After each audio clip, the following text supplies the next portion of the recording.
Good afternoon. It's 4:33 p.m. Sam Tolbert Sound of Joy Music Services.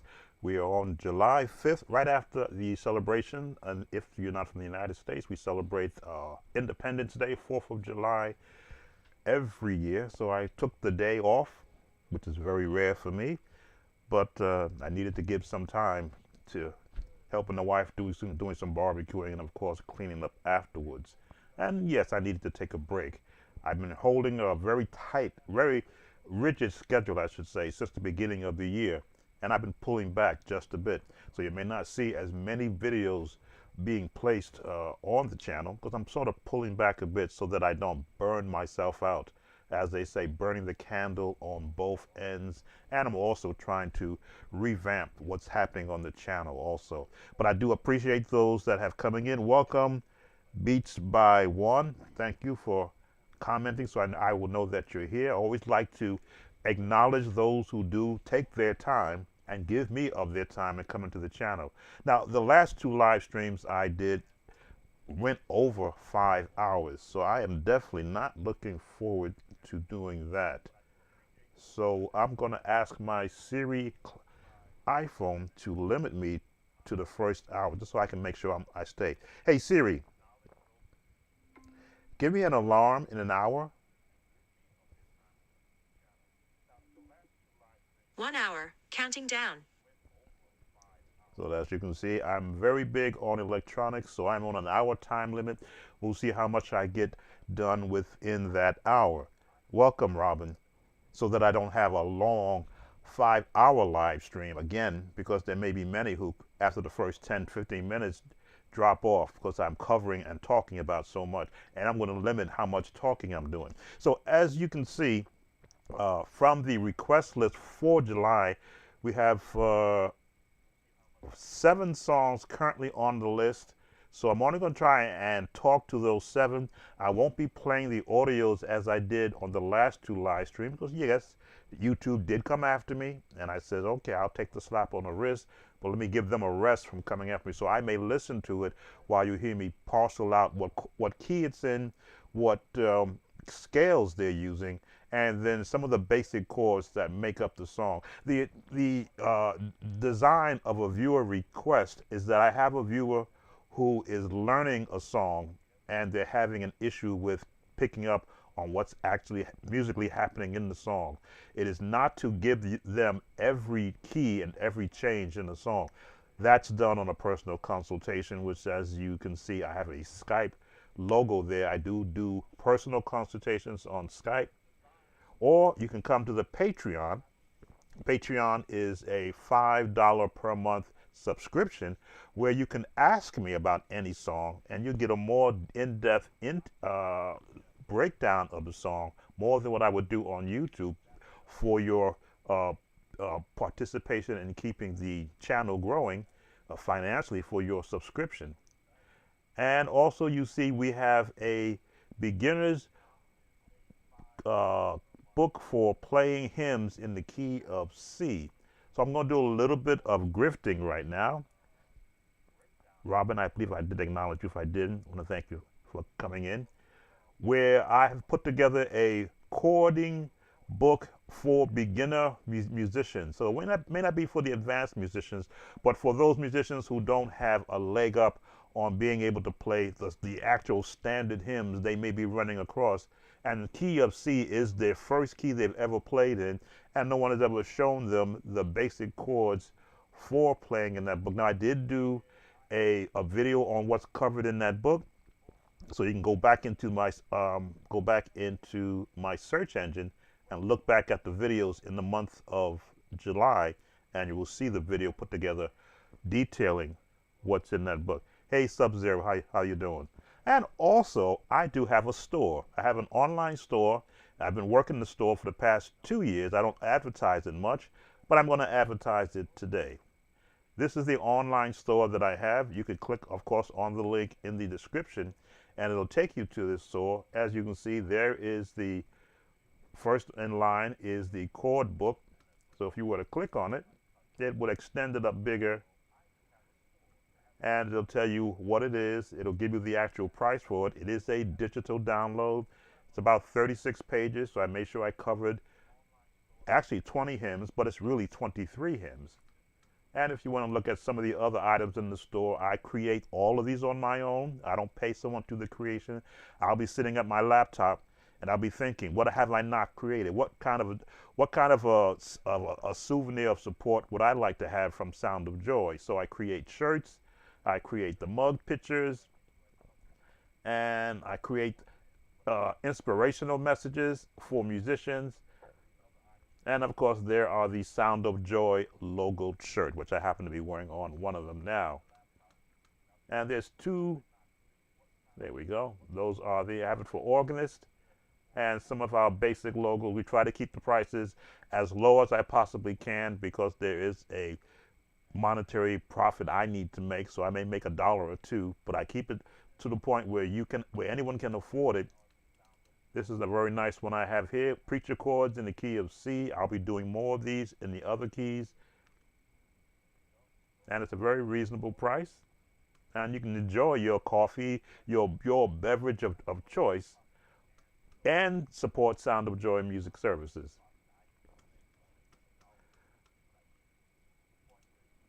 So that's that right there. Welcome, Brother Mitchell. So we're going to get right into the songs that we're still working on for the month of June. We just carried them over into the month of August. I may jump around on this list because there's some easy songs there that I can do that won't take long. So I'm going to jump down to number 6. Were You There? This was a request from one of our viewers that they needed it for Resurrection Sunday. Let me see what it says here, because that kind of caught me off guard when I saw the request, what the requester wrote. Let's see. No, it's not on that page. Okay, it's probably on another page. But Were You There in the key of D flat was the request. Quickie, I don't have to really go a lot over it, just to get the musician comfortable with Were You There. As always, everything I do works off of the scales. Let me just change my camera positioning. Also, want to thank those who are viewing from the YouTube channel. I always make sure to simulcast on my YouTube channel, and if you have any questions, you're welcome to come over to the YouTube page. Switching cameras. So key of D flat is a common key for church songs. Were You There? Generally done, I would say, in the key of E flat, but if you're going to be in the key of D flat, let's change that tone a bit. We're going to make sure we got a good signal. Got a good signal there.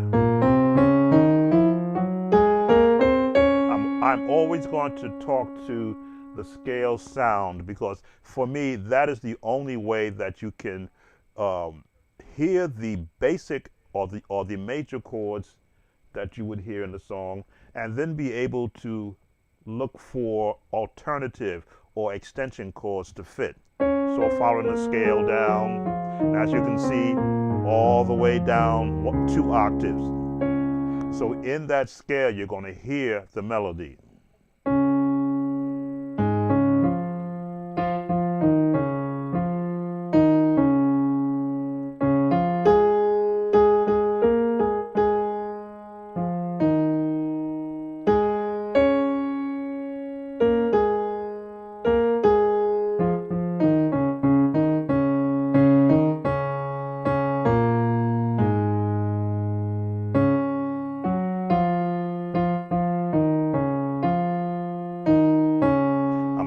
Crackling in my headphones. I'm just going to make sure that I have the volume adjusted correctly. So right there, the entire song is in the C major scale, but that doesn't mean that you can't put extension chords in it. So if we're looking at the number system, 1, 2, 3, 4, 5, 6, 7, and a 1 or octave 8, plus it's a full octave up, an inversion up, and of course you have the different inversions. So I love parsing chords around 3-part harmony, because that gives me the best how can I put it, envelope for adding more chords.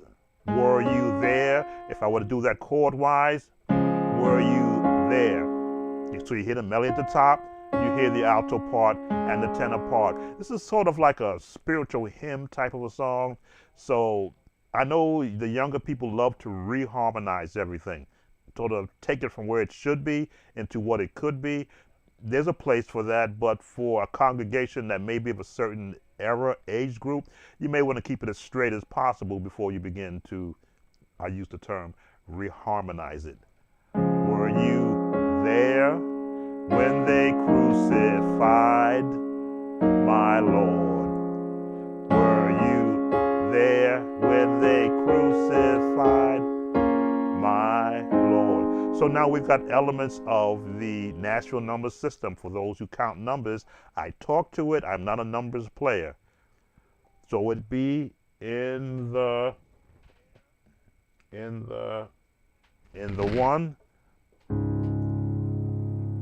Were you there? The 2, 5, 1. That's talking to the bass, which is the lowest number. Were you 3, 4, 3, 6, 5. And this is for the viewer who requested this. Back to the 1. Stay in the 1. Still in the 1. We're going to give you traditional chords. Still in the 1. 4. The 2. Do I want to give you a diminished chord yet? No, go to the 5. Again, these are the basic chords before you begin to add the extensions. Stay in the 5.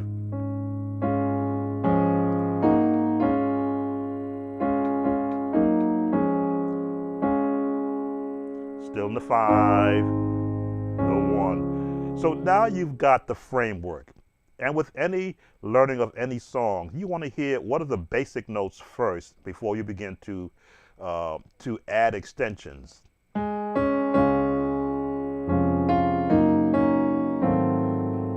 Adding extension chords, adding a passing chord, changing the chords, adding a passing chord, going back to the 5, a passing chord, staying right there, drop 2. Here's a nice jazz chord.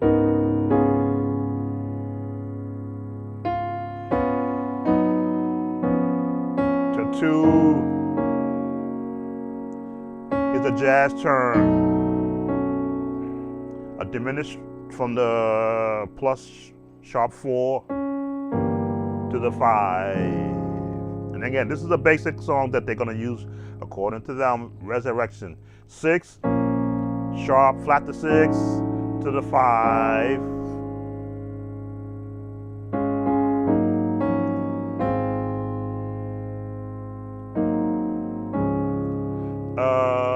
Welcome, CeCe. Yes, all things come of thee in D flat. Yes, I did remember seeing your request. I didn't put it in, but I will do that because these are quick songs that I don't have to sit and listen to first to break it down. So for the viewer that requested Were You There in D flat, that is enough to get you through the song. Now again, are you locked into doing the traditional chords? No. If you want to go a little bit outside, again, because I don't know the skill set of those who do request songs from me, I keep it basic so that everybody can learn from it. But if you wanted to extend it out,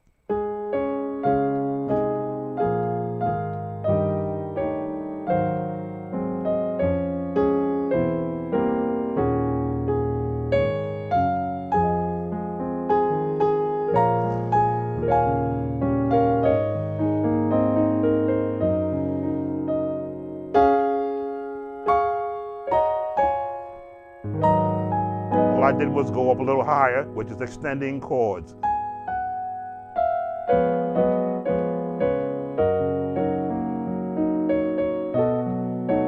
This is where you have the most fun when you're doing your learning of the piano is just going out using all the other keys.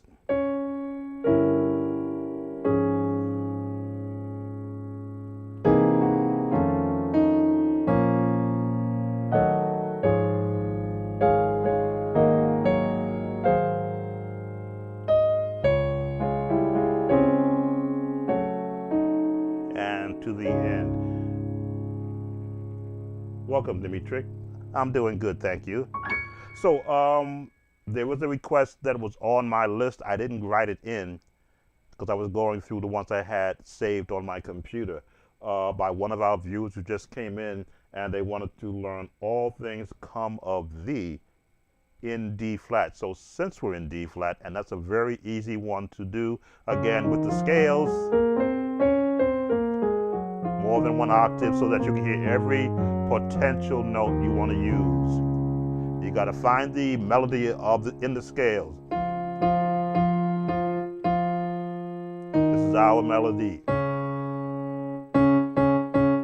kind of low.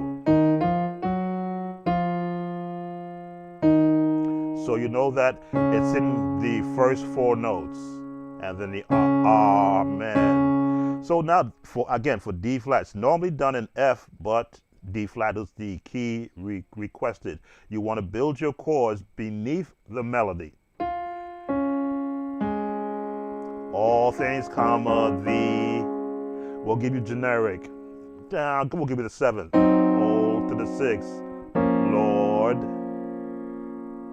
and of thine own have we, and of thine own. I should know these words. Give thee. I played for a Baptist church for 18 months, so I should know these words. So what happens now is that you still continue to build out from the melody. We give it generic three-part chords, like three-part harmony. For those who use the number system, all things come of thee, 6, 7, 1, 7, 6. Now you can throw a 1 in here for thine 4, stay in the 4, 4, 3, 2, 5, stay in the 5, stay in the 5, 1. Now the reason why I hesitate about the number system, because there's so many chords you could put around the number system that I'd rather lock you into the melody and then the generic chords and then extension chords put underneath. All things come of thee, O Lord, and of thine own have we. Look at all the chords I can put that are not in the number system. So that's really muddy down there, so let's bring it up, but do it in octave so that you can, it doesn't feel too empty. All things come of thee, to the 7, to the 6. Now, if you don't have this reach, just play the one note. And of thine own have we. We'll give you the straight one first. Give, you can see I'm giving this note to give it a nice.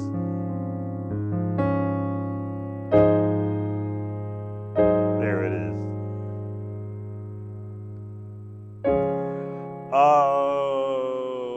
Adam, I do believe I have Pass Me Not on the channel, but I will touch on that for you because A flat is kind of high for Pass Me Not, only because of the actual soprano voice.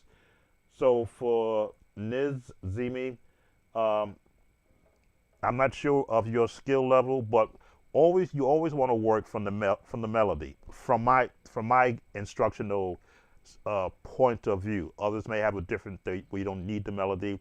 To me, the melody is the identity of the song, and the chords just give it a place to be identified. Like if you're going to put a house in a picture, you're going to draw land around the house, which identifies it. You wouldn't draw a house in the ocean unless it was a houseboat. Excuse me. We'll give you these tones.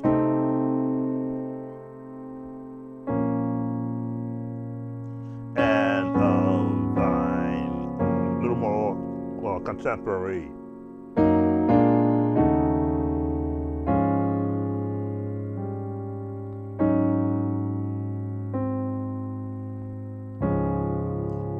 Now, some of these chords are the Richard Smallwood chords. Say comes the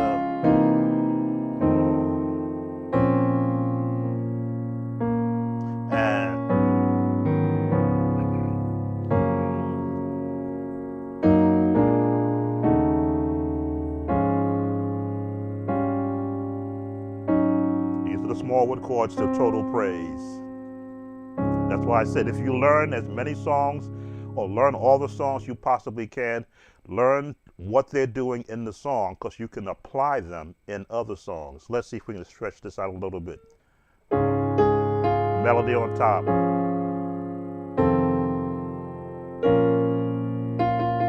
There's our melody.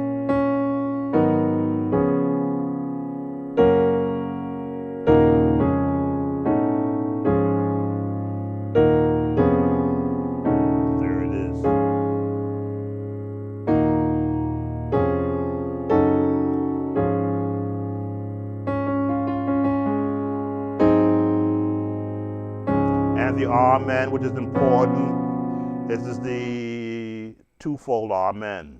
Sorry, the 4. Now you could go this one, which is kind of low.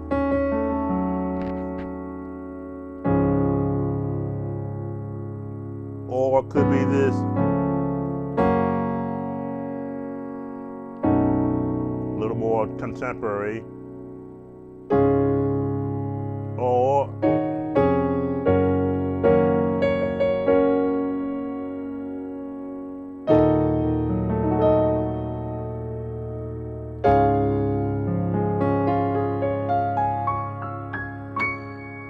all right, so that should give you a full work through. I have insects that bother me whenever I start doing a live, and I thought I'd kill them all at night.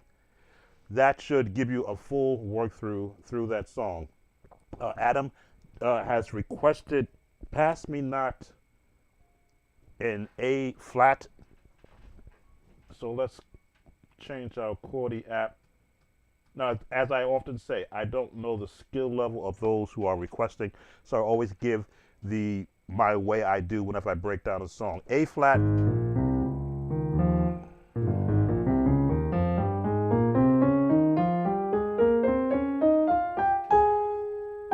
Every musician should be able to play the scale all the way through, both hands, more than one octave, because that's where you're going to hear every potential note you might want to add in. So through the scales, you should be able to find the melody. Pass me not, O gentle Savior. Already I hear the scale is in the pentatonic scale, which means jazz chords are appropriate.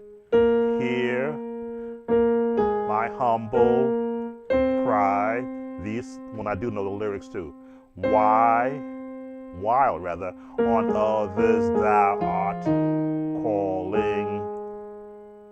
Do not pass me by. So right there you see your potential chord progressions. 1, 2, 3, 4, 5, 6, 7, and then 1 or octave 8. And of course your bass notes will be the lowest number and your scale degree.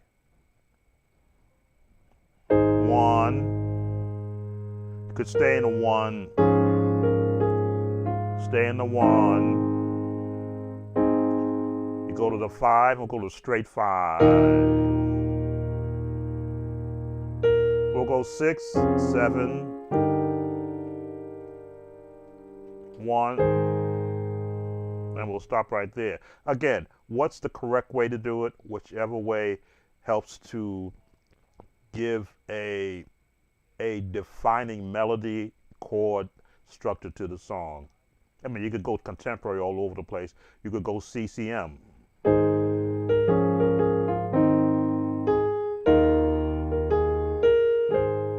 CCM is straight number and whatever chords that are assigned to it. When you get into the Pentecostal or the gospel style, there's always going to be movement.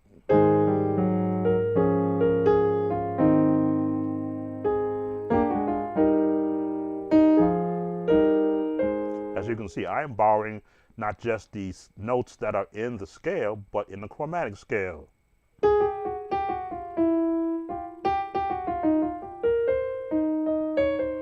So you always want to have an actual template to work from. We'll go back to the song. Pass me not, oh den. This is drop 2. 2, 5, drop 2, 6, 7, 1, 4, 5, while this down, I call to the 6, flat 7 to the 4, to the 5, 7, 6, 7, 6, 1, 3, 4, 5, 6, 7, back to the 1, save your flat to 7, still in the 1, 1, 6, major 2 to the 5. This is on the bass hand. 6, 7, 1, flat to 7,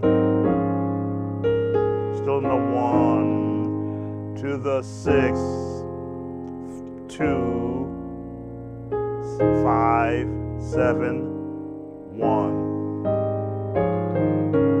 So again, the number system, I have to think about it where my bass hand is, but you see how many chords I'm using on my right hand in support of the melody. Now, a lot of musicians have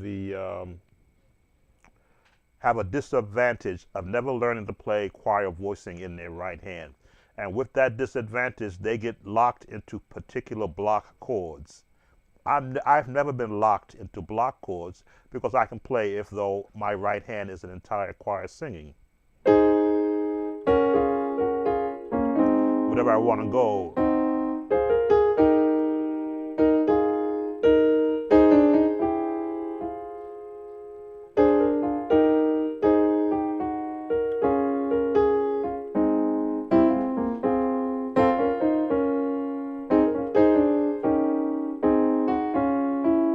All that is going on in my head. If I wanted to play a choir voicing through the entire song or contemporary voicing, I can do it. Why? Because I've trained my hands how to move not just a natural number system, but my own system. My own system is 1, 2, 3, 4, 5, 6, 7, 1. That's my system. And yes, I did do a whole series 2 years ago on the natural system and my chording system, which has helped me learn any song, be it hymn, spiritual, anthem, and of course contemporary gospel, because there's a lot of 3-part harmony in that. So back to Savior, that's the highest note. Savior, there's a flat 7, the 6, or it could be the 2 because both notes are in there.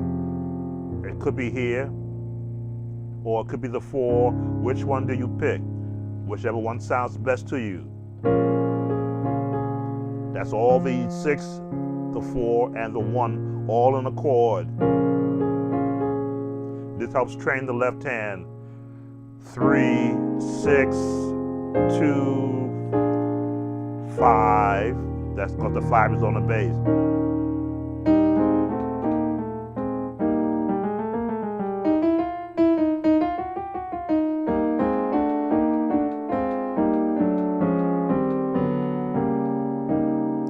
Just notes, but you got to know that they're there. While flat 7, 6, diminished chord. This is sharpening the 4th, right? 4 sharpen, 5 Sharp the 5 to get to the 6. 6, 7, sharp the 1, 2, 5, and back to the 1. Welcome, Nas Keys. Shalom. And I will offend from, I can't pronounce your name, but I see you're visiting from another country. Thank you also for coming. So, how do you play Pass Me Not, O Gentle Savior? Does anybody play it like the hymn book?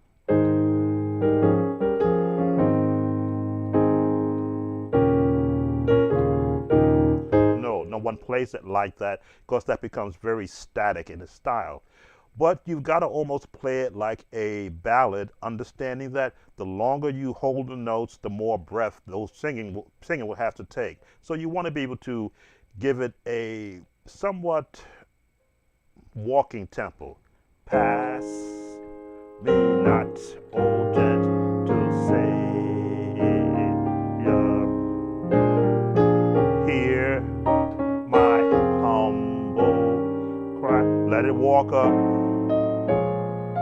And while on others thou art calling, breathe, not pass me by. Now they're getting a deep breath to get Savior, breathe, Savior, breathe, here, breathe he breathe, breathe, cry, let it go. Why on others thou art called? Gotta breathe after this. Do not pass me by. And you, the musician, you set that tempo. You're the one that's going to be setting the tempo to that song like that. I use that F, E, D sharp connector in the middle of Savior. F, E, D sharp, middle of Savior. D sharp, E, D sharp. D sharp is E. Wait, D sharp. D sharp is E flat, and E in the bass. I'm not getting you there. I use that F, E, D sharp, F, E, D sharp. Okay, going down then.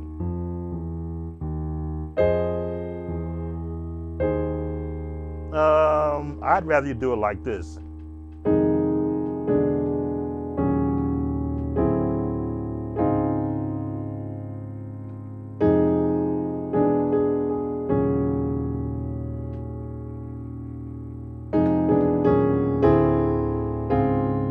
Take it all the way down.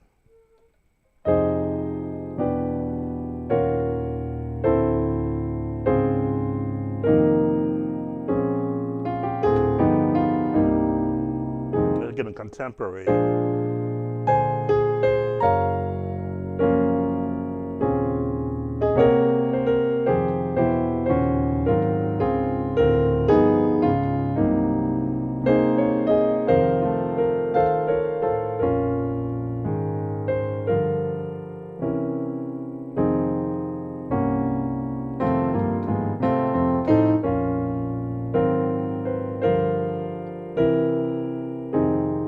See, I'm throwing that pattern in all over the place.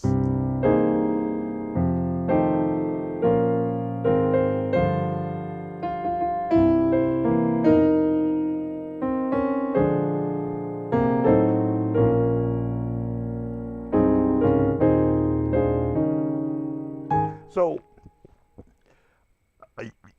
when you have a real good working working knowledge of notes and how they are associated with a melody or with other chords, you will find so many different what I was just doing there. I took your path that I never even think about because I'm so comfortable with just using it as a filler note.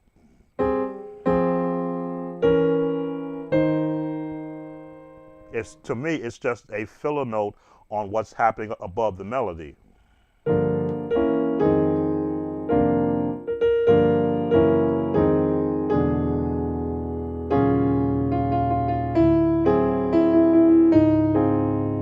It's a filler note, not just in the bass, but all over the whole spectrum of chords that I play.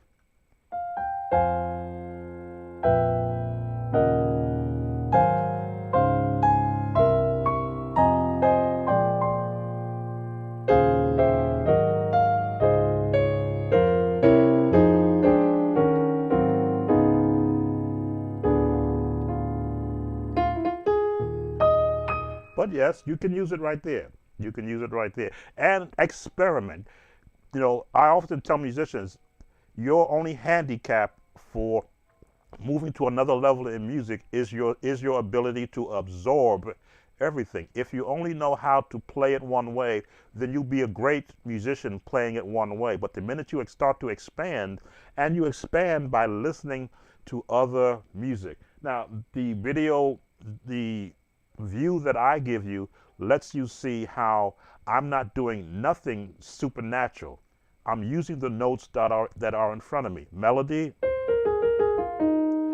that's right there, it's right in front of me.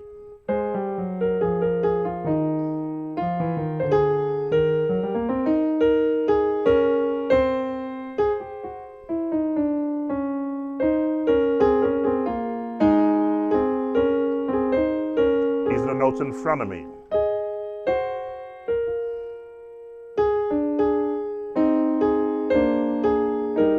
Nothing supernatural. I'm using the notes that are in front of me.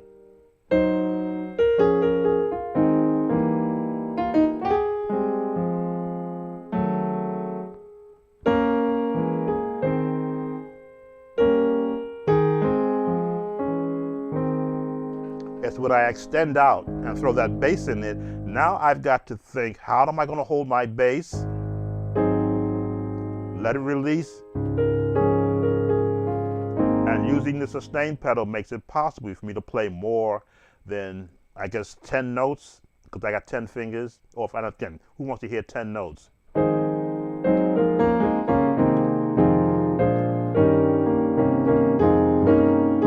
It sounds muddy with 10 notes, but to be able to extend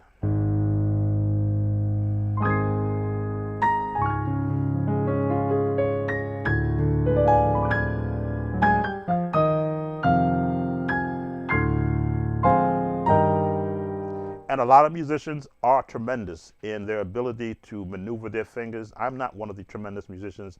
I'm accomplished. I know where I want to go with the music based upon the setting that I'm in. I know how to make a run if I want to throw a run.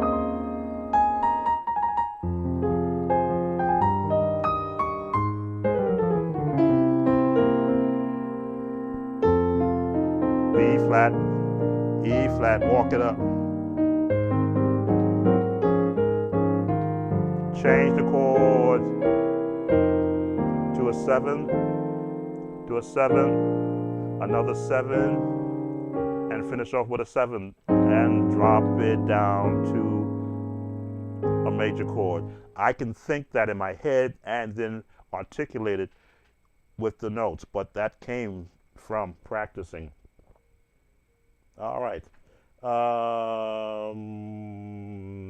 Now, once more, sometimes when you find time, can you please do a video on gospel octaves, like the one you can use on the song Pass Me? Nas Keys gospel octaves? You mean playing the melody in the octave notes? Remember, every note on the keyboard is a repeat of each note, just raised into a different level. So if you're in a major scale, if you want to do octaves of notes, this just following the scales in that particular key.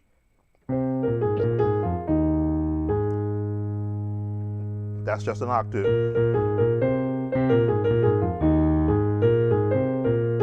That's an octave, that's an octave, that's an octave. where do I want to hear the notes, and the only way to really learn octaves is to practice scales.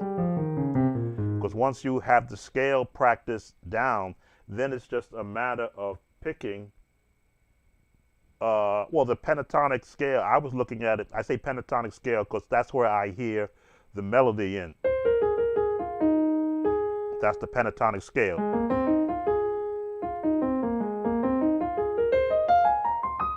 And because it's the pentatonic scale, my background teaches me the pentatonic scale is a jazz scale. This is the major scale.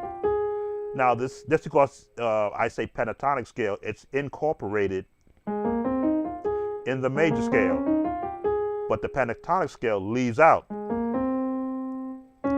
out, and this out.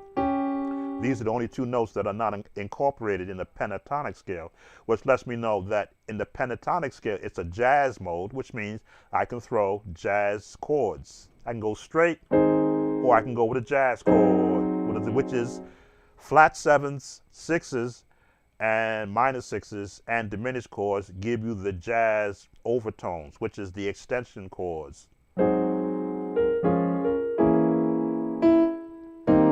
Jazz chord, your sixth chord.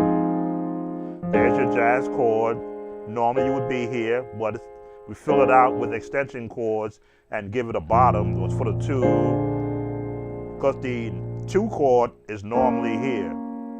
But I'm doing this for the two chord. Why? Because it's a jazz tone. And the color of it gives it a nice sound. There's the six. This could be the 5, but it could also be the 7, because in the jazz world, these chords are normal.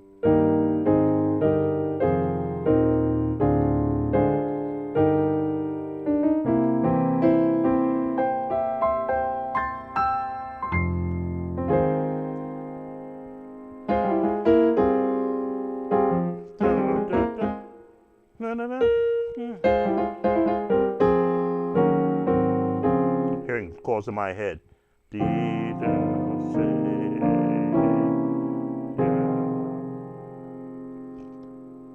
Go down.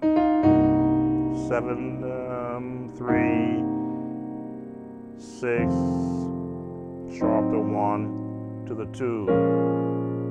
Good. These are the contemporary changes, passing tones. And what the passing tones in my I'm gonna say my explanation, as I've used them, passing chords take you from the number system to where you want to go. If I'm in, let me see, while others thou art calling, I know the next note is going to be the 2 minor, but if I want to pass my way from here to get to the 2, flat 7, 6, major 6 with a 7, so F7, there it is, and then a sharp 1, 2, that's where I want to get there. I took the long way, took a different path,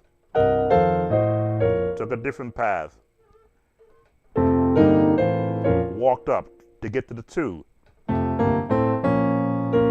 It's all about how do you want to get to the, I'll call it the number system chords from where you left off. It's easy to go and just go straight to it, which is perfectly fine. But musically speaking, from improv, you want to go, how do you want to get there? Middle, low, high. Once you know that you have all those paths available to you, then you could pick one while the song is going on. Generally, I'll pick 3 or 4 chords in my head before I get to where I'm going, which means if I know I want to go a certain way, I have to be able to lead to that. If I'm doing why, there's a path. Another down. Now I can change right here. I can go call, or I could go here, or I could go.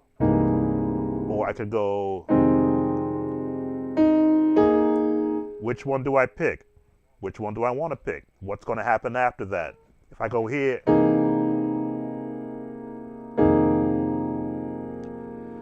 now I could go straight or I can go to the G flat.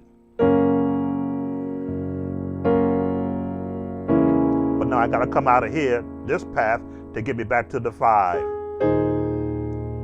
Now I can do a passing tone. That's my passing tone to the 5. Now I can go straight to the 1 with a 7th on it, or I can take a G7 up.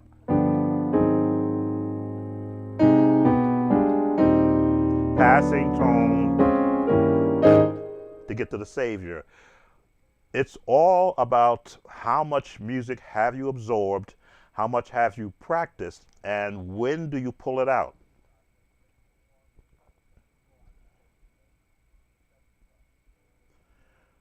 Sounds like you almost did Movement by the song Angels Watching Me Over by Richard Smallwood. Um, he's borrowed so many chords from so many songs. They've all they were all the same notes. It's just the application of them. Uh, G A flat.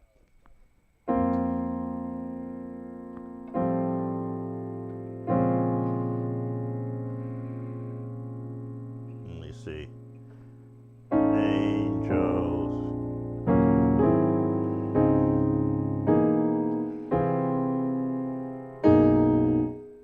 I've always done it in this key.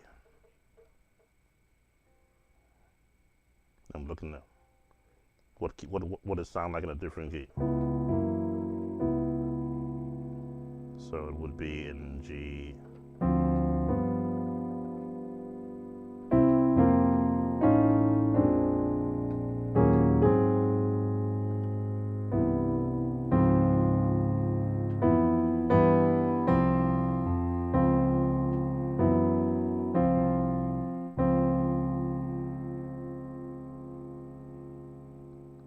I've never changed it up to G flat.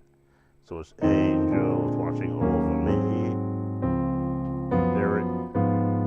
There it is. I had to hear it in my head. Now I got it locked in. Angels watching over me.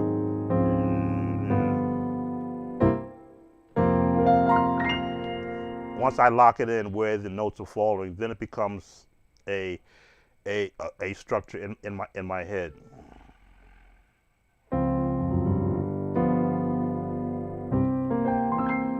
And yes, you can borrow chords from other songs, but as long as they are appropriately placed. Welcome, Gwen. All right, let me make sure I didn't miss anyone else's request, so I can go back to the okay, back to the list. So we've done Were You There? We've done for our viewer All Things Come of Thee in the key of D flat. Let's go to Goodbye World. I'm not familiar with Goodbye World. I didn't do the lookup.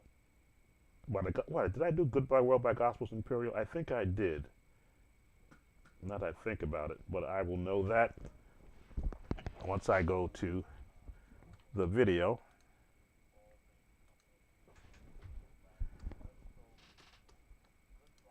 Let me hear what Goodbye. If I did do it, I'll have it. It'll show that I've been there. Goodbye World. I think I did. Now that I think about it.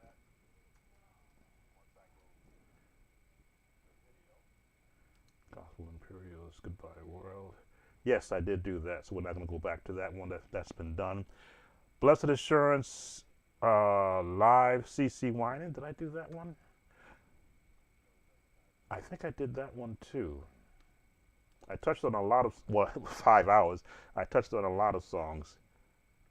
Let me just make sure, because if I remember right, it was done in traditional style, just that they put a jazz beat to it. Yes, I did touch on that one also, so we won't go there. I should have cleared some of these off. For the Lord is Good by Spirit and Truth. Okay.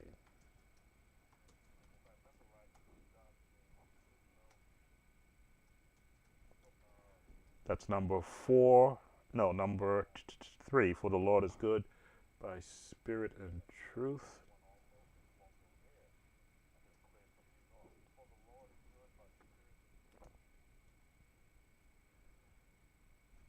All right. I never like lives. I like to see an actual album because it's the production is actually better. Let me shut off so that I'm not offending YouTube as I've done the last 2 times. Okay, so I don't see an album, but I do see lives. So let's take the live one then, which is the newest one, 10 months ago. That was 2 years ago. Because sometimes other people sing the song, not the original artist. So I look for that.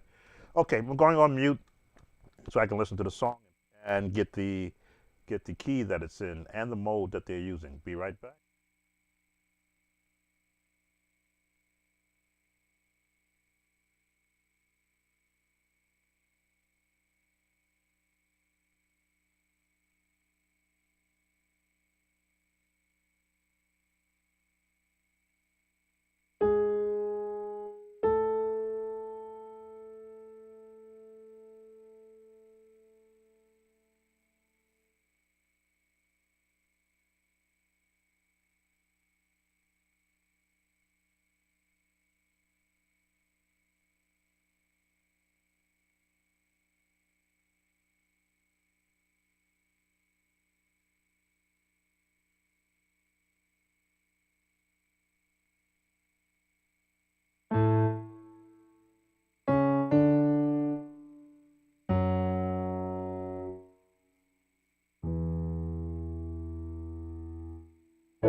Okay. For the Lord is Good. It's a praise and worship song.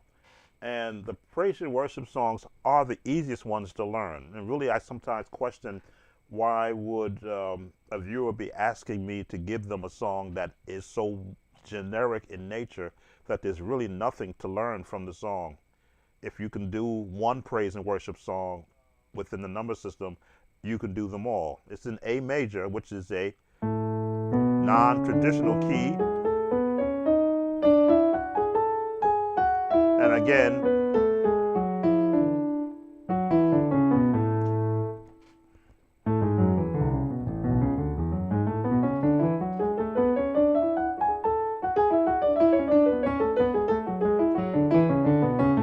so what I'm hearing in the song is the number system. The 1, the 4, the 6, and the 5. Now, out of other than the melody from the soloist, there's no other chords I can give help the to help the viewer who requested this song.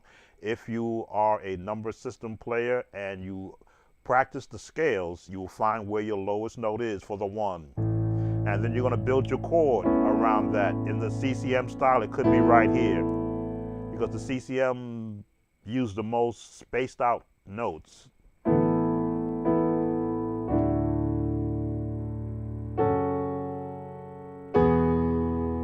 They'll always have 2 notes with a bottom there.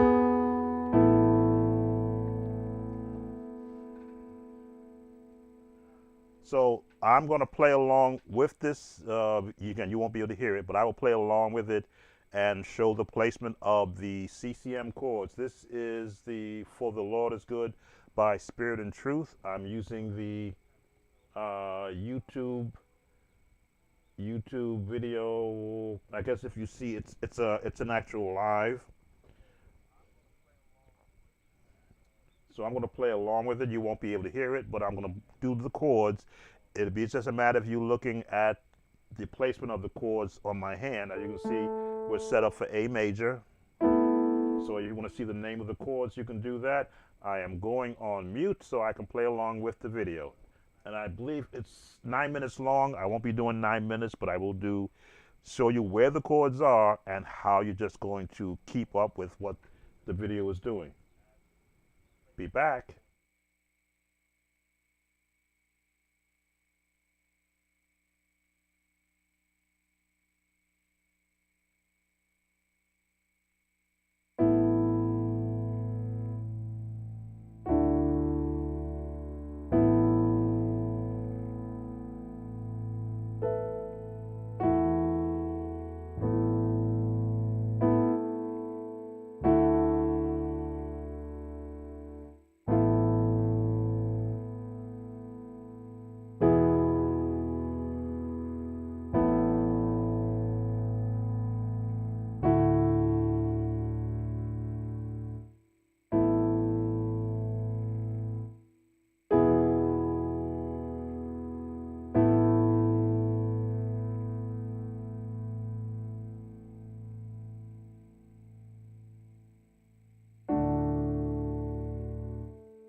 All right, finally a change.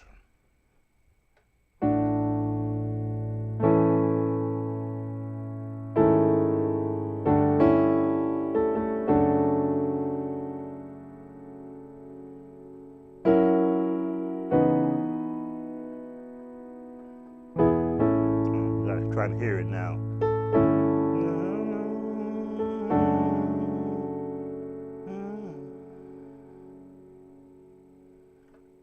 Here it is, the change. They get back to the 5. So these are the additional chords. This is at the 7 minute mark. I had to jump 7 minutes ahead to hear something different. The one, to put a seventh on it, and they're going to go to the major on the sixth. Then they're going to go to a B major to resolve on the E, right? There we go.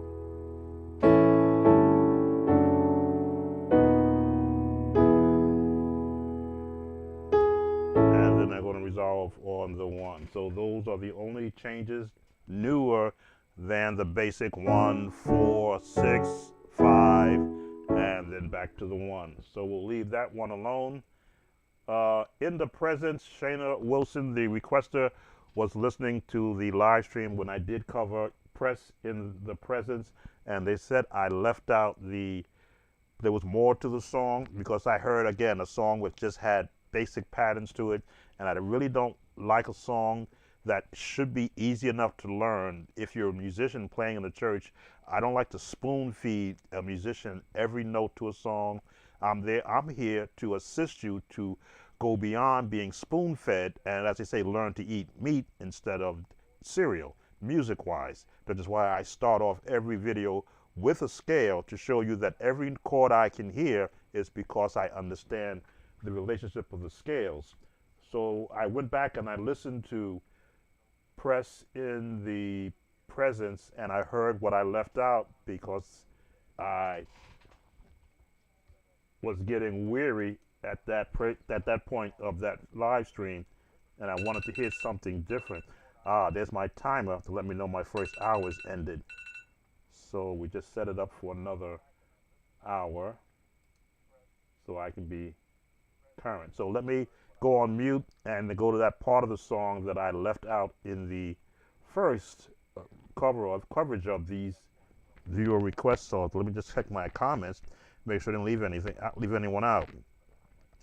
Thank you. Can you help with the song Special Case by Byron Cage if you include more fat chords just to make it sound full? Nas Keys, generally when it's a song that is done by an artist, I try to work with their songs and not change what they're doing in the song, because adding fat chords means you already know the original chords that are there. That's where you work on building from a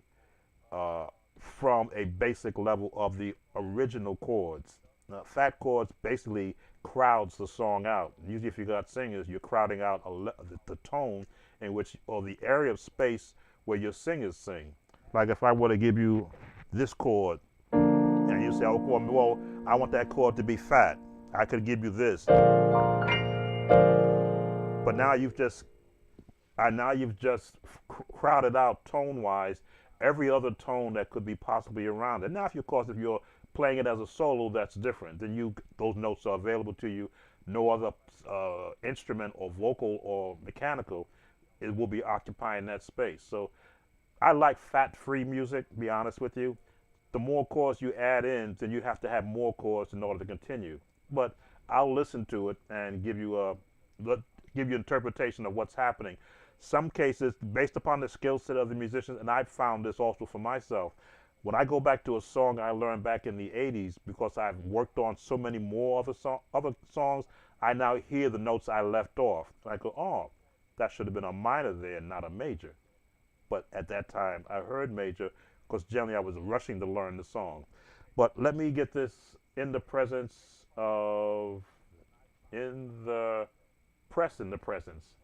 Let me get this portion out of the way, and then we'll look at your request. Press in the presence. I was wondering why it didn't come up.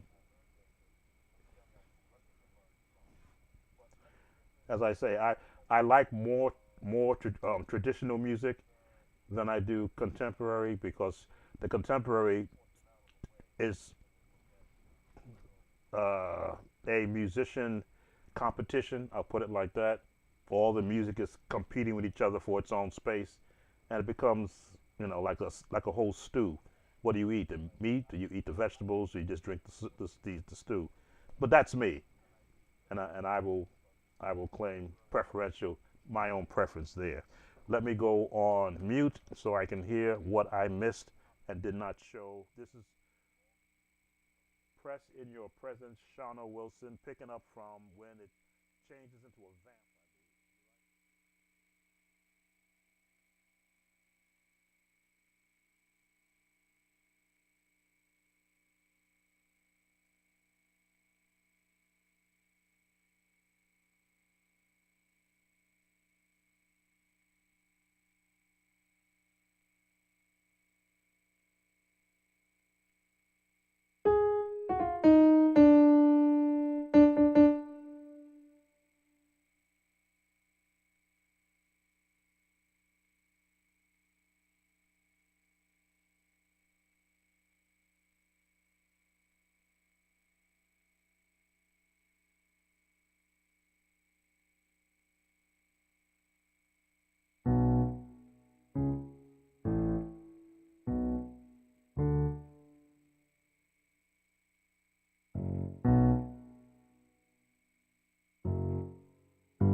All right, so I'm listening to that, and again, it's repetitive. Once you see the path of it, key of D major, and it's in the rock format, which means loud drums, loud guitars, and the music is loud with everybody screaming in the microphones. But they're going into the minor. This is the 6. Then they're going to the 3. Yeah, 1, 2, 3. With an A flat. With a A major, which is the what, 5 to the 4, and then there's that run they're doing.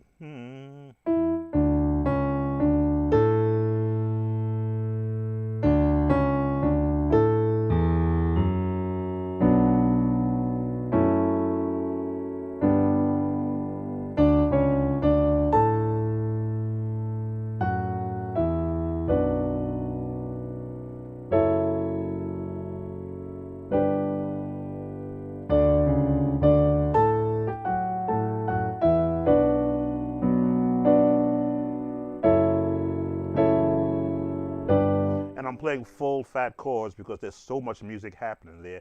There's no one chord that I can lock. There's no piano for me to lock on. Usually I like to lock on pianos, especially when I'm learning traditional gospel songs. Usually the piano player has its own um, their own path through the song, which circles around vocals and passing tones. But with the CCM style, everybody's playing loud. So there's the 6, there's the 2, there's the 4, and then there's this run. 1, 7, 5, 1, 7, 1, 5. To take you back to the 6, to the 3, to the 4.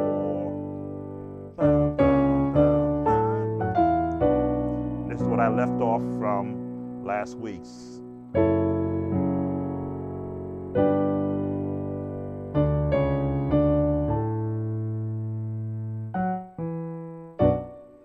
Now, let me see how it ends, and then we get to the other request that came up. Going on mute.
Okay, so it just fades out on that. Again, uh, no shade thrown at CCM music. Many of you probably weren't alive back in 1986. That when I was a member of the Gospel Music Association of America. I went down to Nashville, Tennessee for one of their conventions because I wanted to understand the music industry, because I wanted to be a songwriter and I needed to know what are the procedures for being able um, to navigate the gospel music scene as a songwriter, as a composer. So I went to the horse's mouth, you might say. This is where all the organizations and not just black gospel music, but gospel music in general came together. So I got to sit into the meetings and the sessions that they had. Again, I'm about gathering information. And one of the things I saw when I was there was they were doing shows. What do they call them? Artist showcases.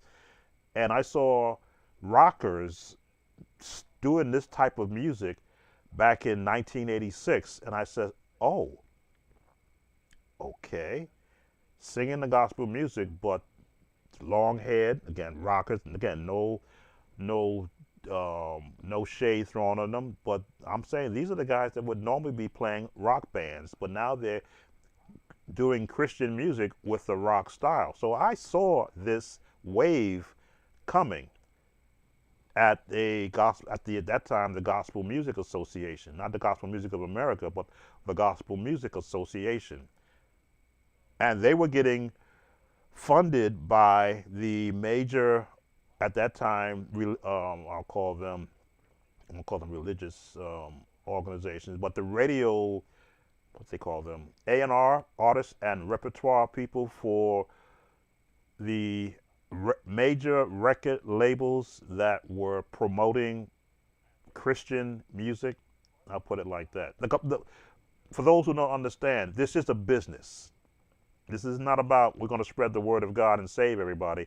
This is a business. We're going to sell music to people who want to consume it, to consumers.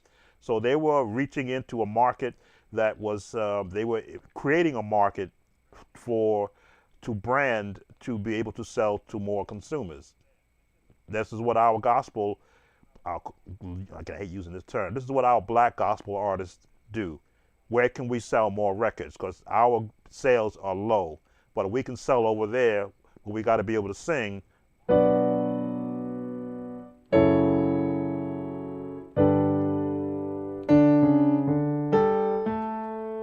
We've got to be able to sing that because that's where it'll sell. So it's a business. And I understood that. And that's what I wanted to know. Is it a business or is it a ministry? And what they did in one of the meetings was they sat down with probably, I'll say 300 of us in a room, and they had the top artists and repertoire people there and legal people there, and they made a very bold statement. They said, chances are none of you are ever going to make it in the music industry, but this is what information we'll give you. Go back and shake up the dust where you are, and we'll hear about you. And I took that as, don't come here looking to push your tape. Again, it was cassette tapes back then.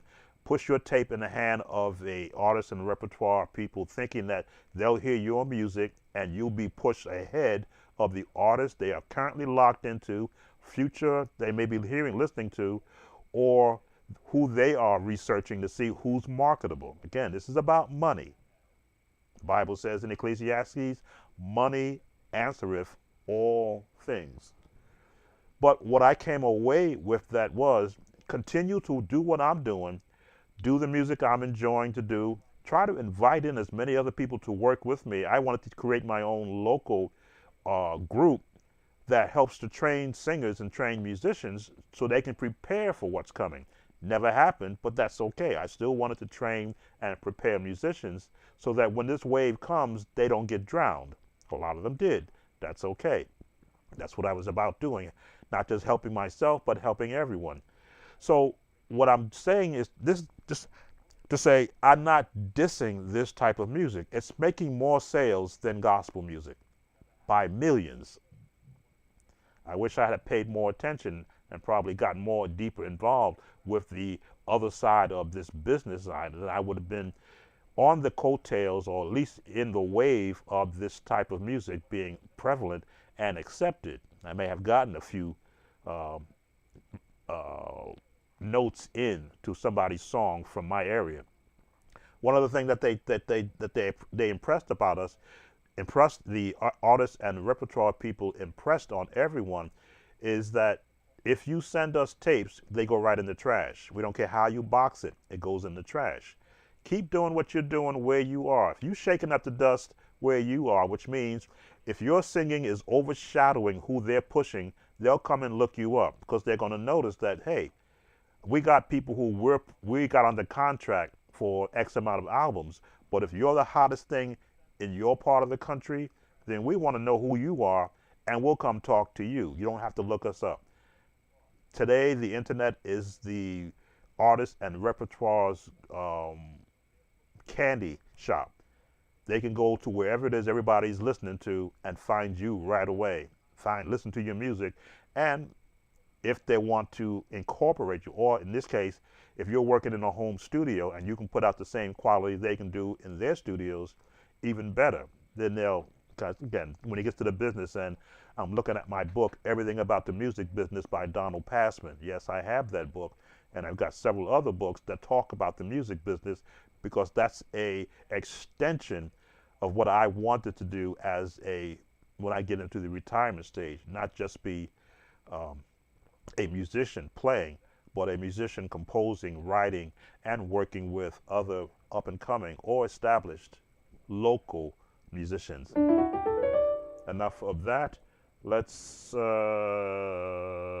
see what comments I have. Can you help with the song Special Case by Byron Cage? If you can include more fat chords just to make it sound full. Never heard it before. Let's see what Special Case sounds like, because I think we that number 5, Make Me Over.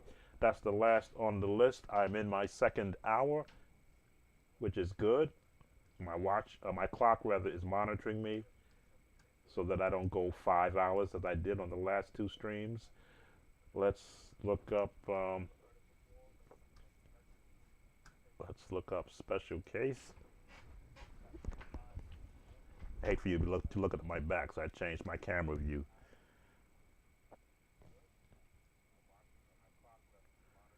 Special Case by Byron Cage. Byron Cage he sings contemporary gospel.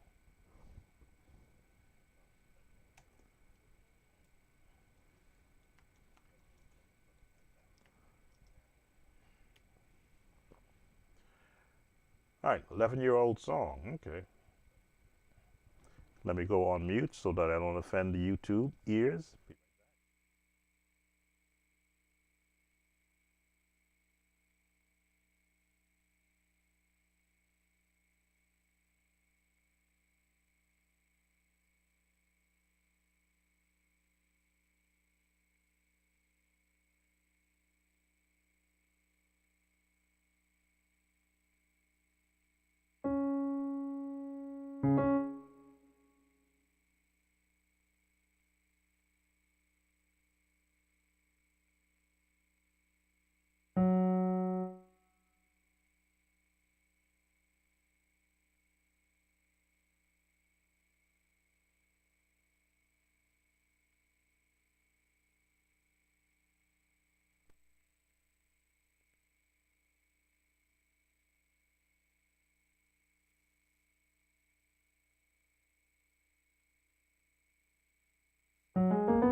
All right, listen to the song for the first minute and a half. The chords, yeah, you might say that they are. You want to fatten the chords around unison singing with a piano lead. Mm.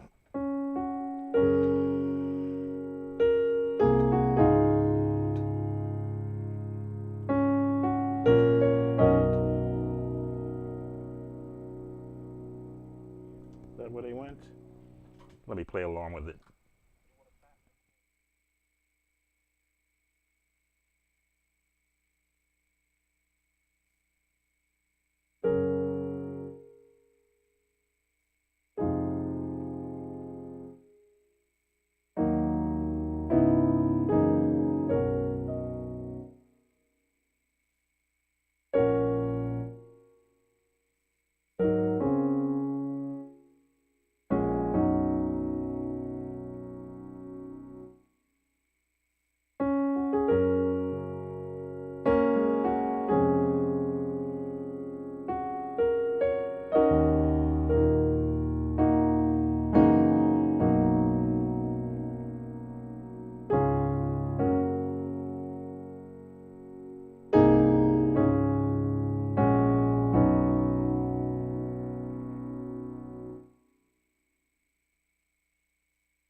All right, so the chords are in support of unison singing.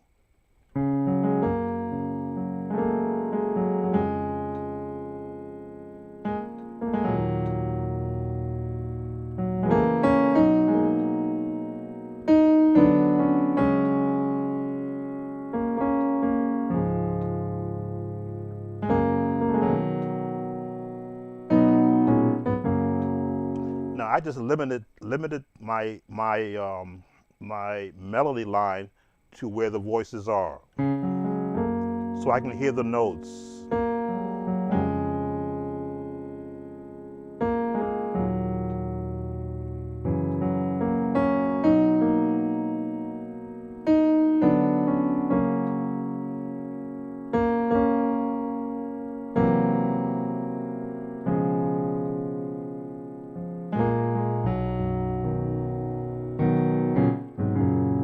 I spanned out.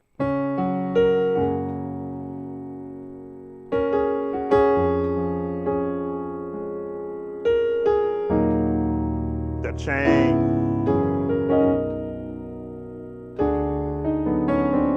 I may get that one chord there and run on.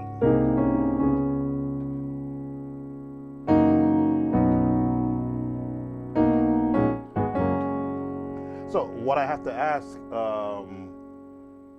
Nas Keys is, are you playing the chords in the song? Because I'm slowly hearing what the piano player, again, the piano player in these type songs is setting the pattern for every other instrument after that. The 1 to the 7 to the 6, and then it's to the 1 to the 4, then it goes down. They're going to flat the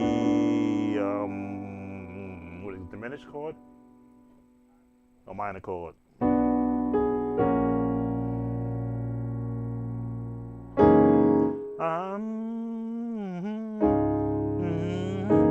And there's this chord, and from here. Welcome Xavier, and welcome KJS Music Production.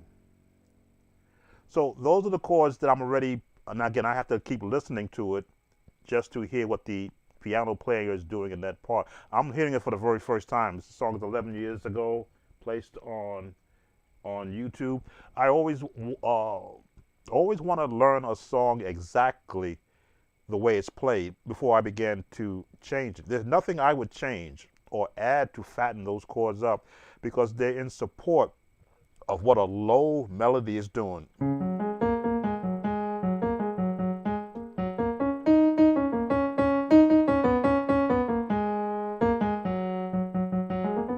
Right in the scales.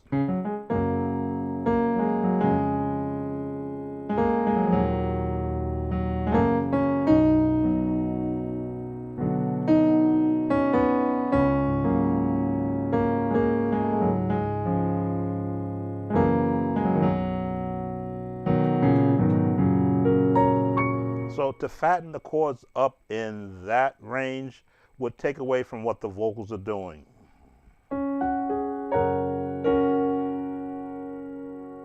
Mm. Mm. Yep, that's what you call.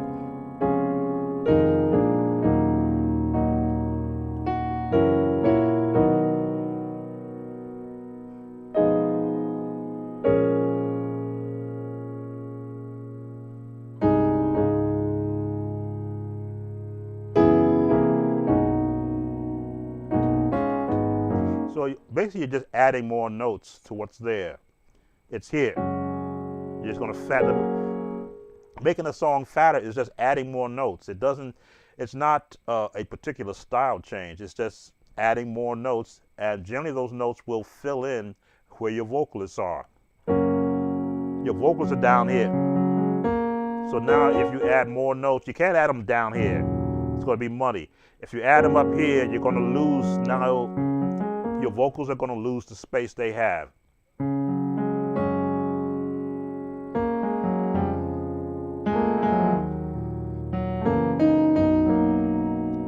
Because as long as your vocals have this range, you've got these notes underneath, but you've got to, as I say, make them fat free so that they can be heard. Unless, of course, you've got, a 20 voice group singing.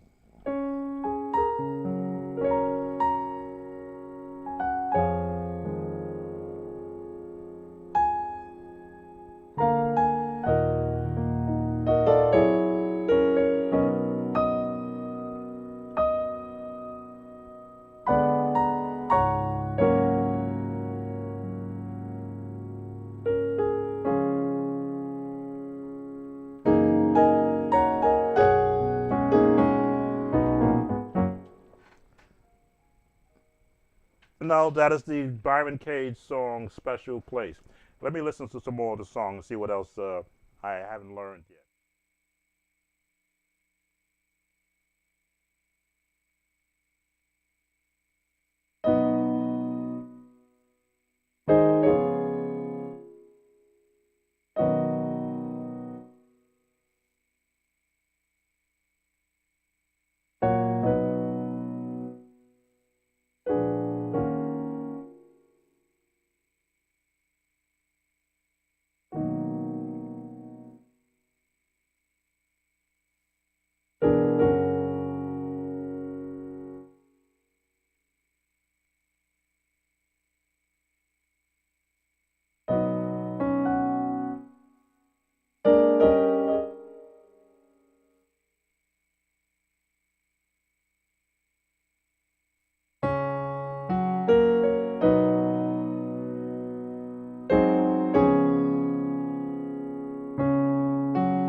All right, so the song opens up.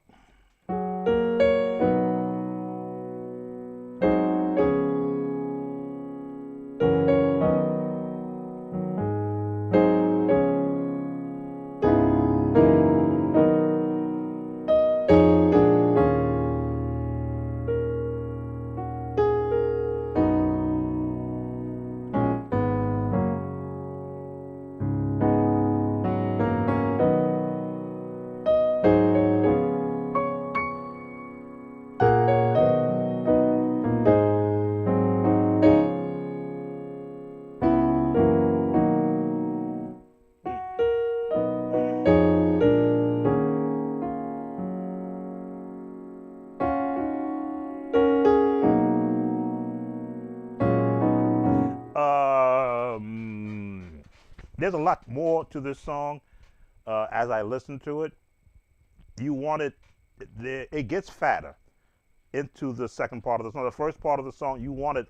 You want that anticipation. If you give, like I say, if you when you give a lot of chords in any song, and you can over stimulate the listener with a lot of fat chords. That's why I always say, if you can pull away from so many fat chords in the beginning of any song, you got plenty of space to gradually incorporate them. If you repeat the song, if it's just a one-time thing, then yes. But this song, from what I'm listening, it's got the right mixture of the unison starts very low, which means you're not having a lot of chords because you want the unison singing to be number one. And then as it now gets into this next part of the song, it's giving you changes. The 1, 4, and going to a major seventh on the 2, and going to the 5, which is a contemporary change.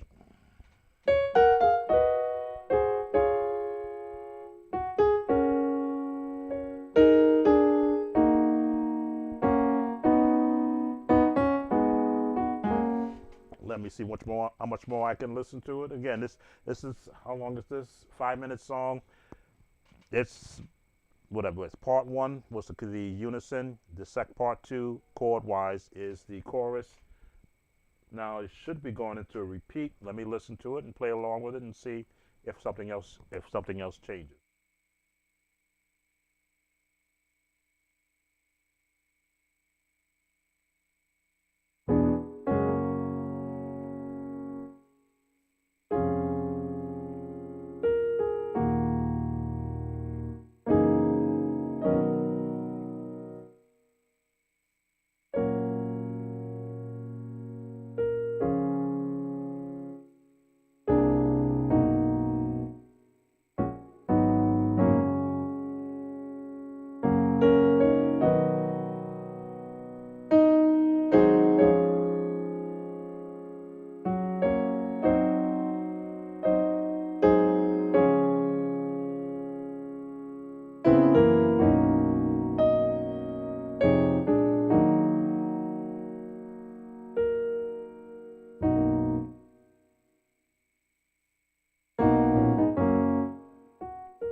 All right, so like any contemporary song, there's a third part, a bridge, you might say.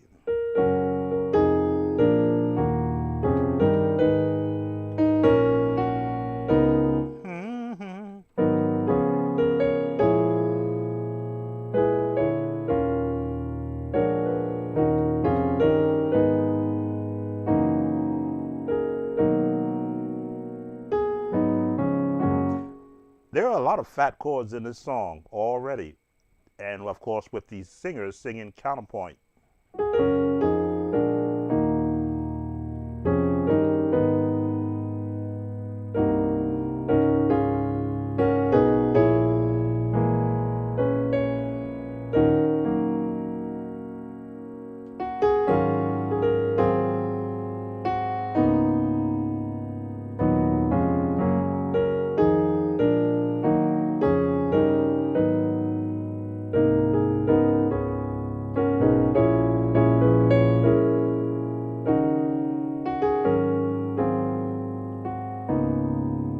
So I can't fatten that up any more than what it is.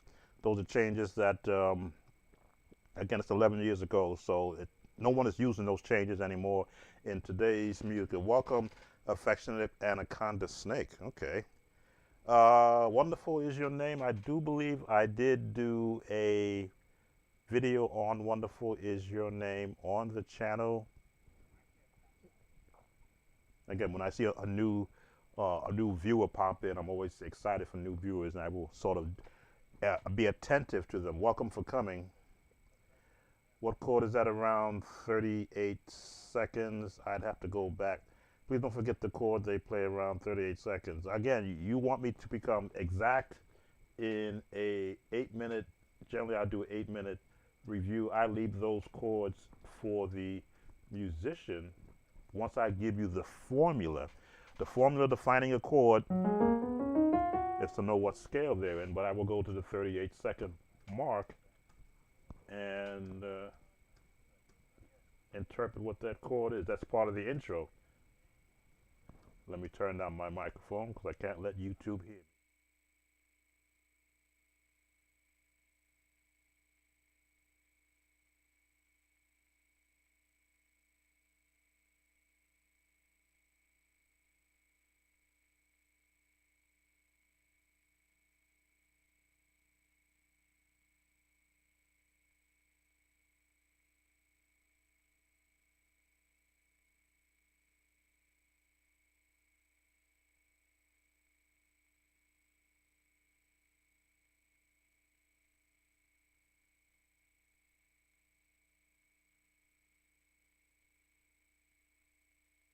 Okay, I've been playing that chord at the 38-second mark.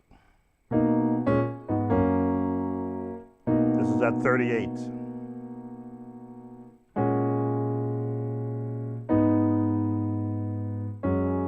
That's all it is. Down the scales. Add more chords.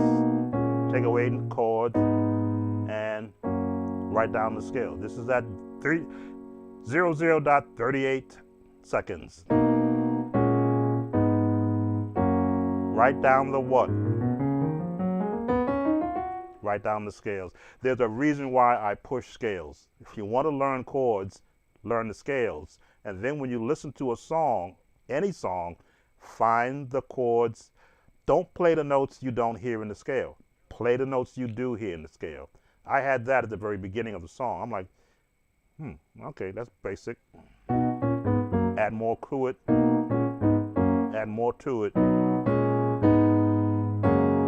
to fill it out. But this is fine.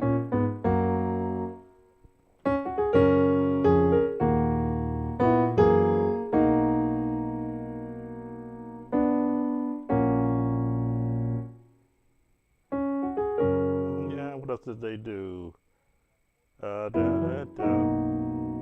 Yeah.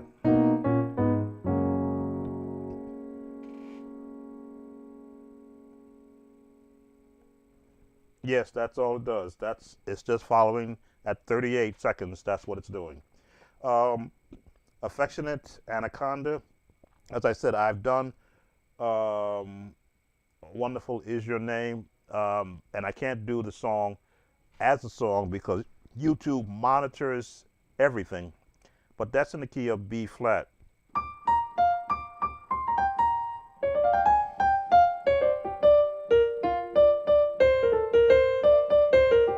If you know the scales, if you know the number system, not just one area, but in every area, you will hear the notes. F, no, D, F, no, E flat.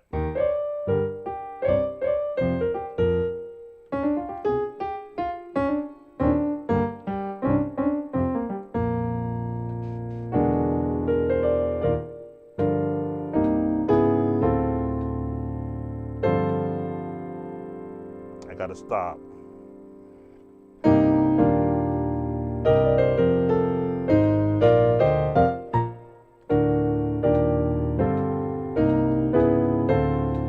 I gotta stop so it doesn't hit the algorithm. Change the key. That is the chord. All in the scales, remember?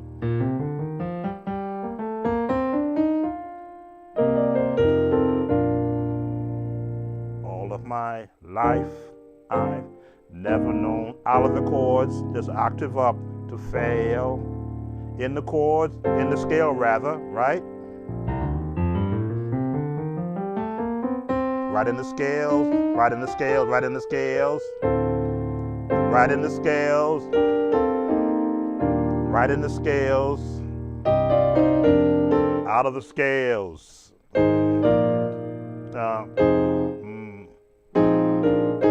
There it is. It was a flat 7. This is the jazz turn, and in my chord series, you learn this chord.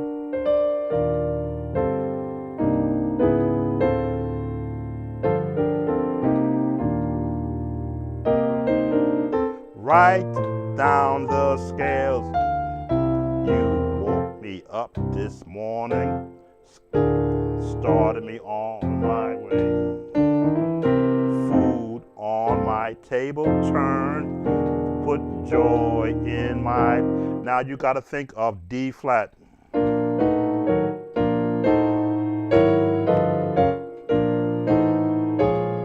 Boom, boom, boom.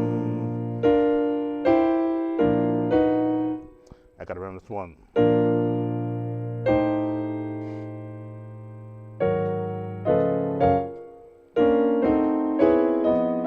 I got to remember this chord. I did the whole, generally when I learn a song and I go to the next song, I push all the chords out of my head because I've already shown the breakdown. There it is.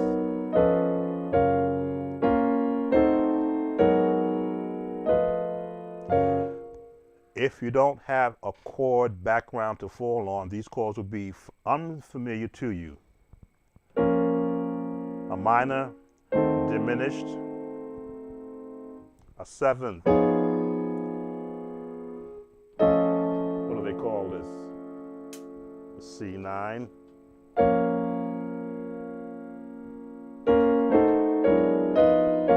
And because they are so clumped together, that is the Brooklyn sound.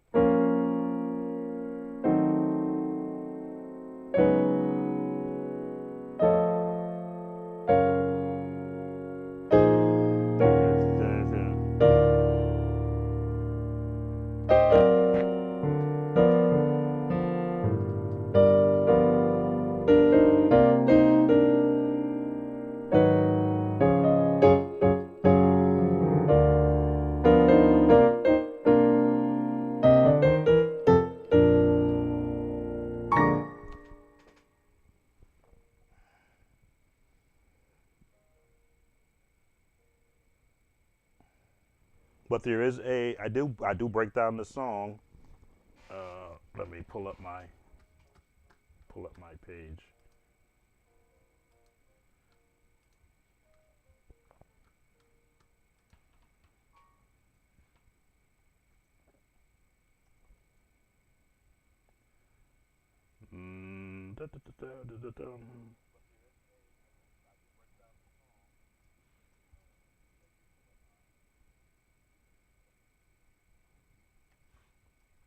Or maybe I didn't do it here. I did it on my Facebook page.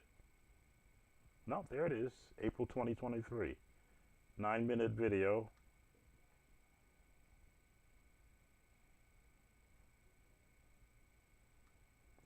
I'll put the link in the chat.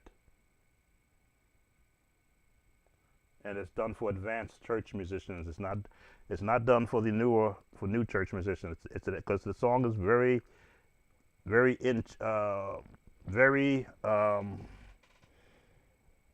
advanced because there's so much movement.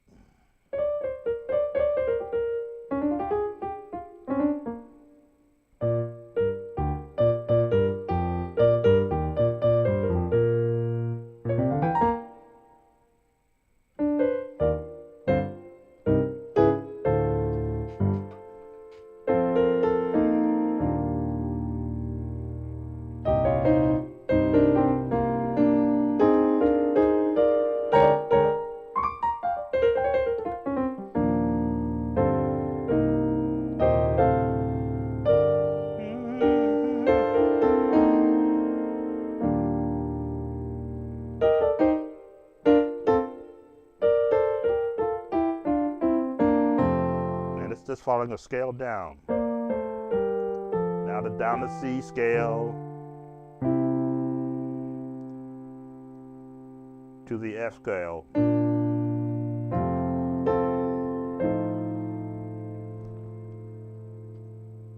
And the F major scale is almost the same like the B flat major scale, except for this one note.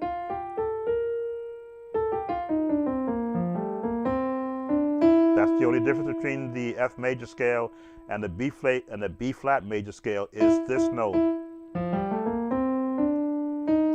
B flat, F. So which is why their notes are so, they share the same chords.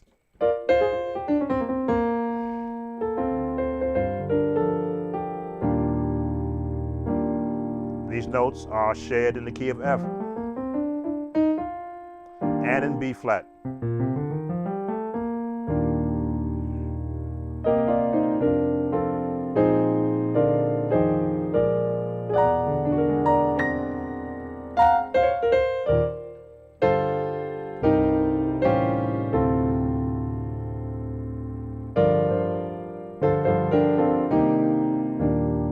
This chord is very important.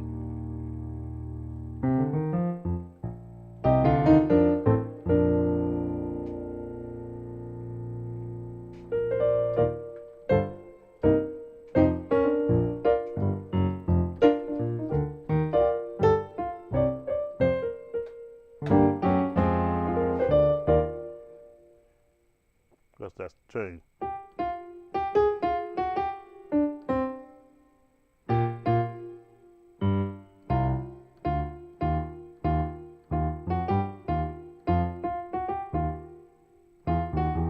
I forget it.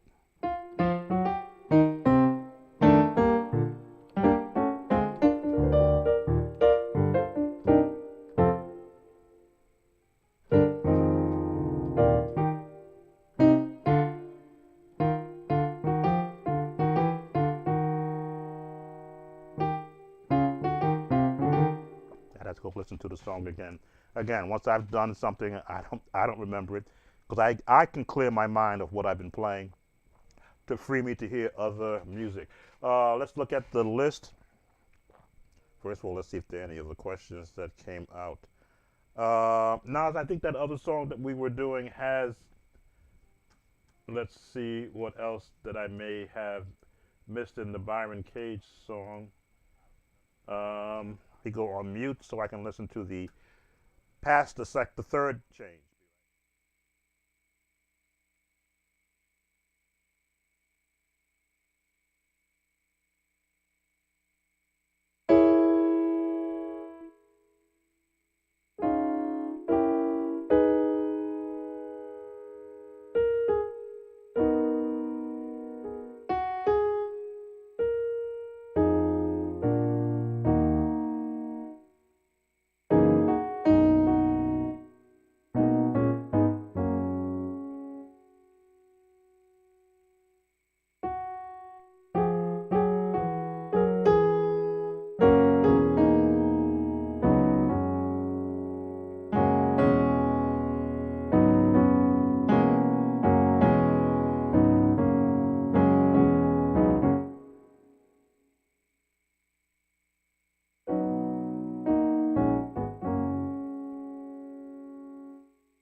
Okay, so the end of the song, excuse me, the end of the song just does repeat.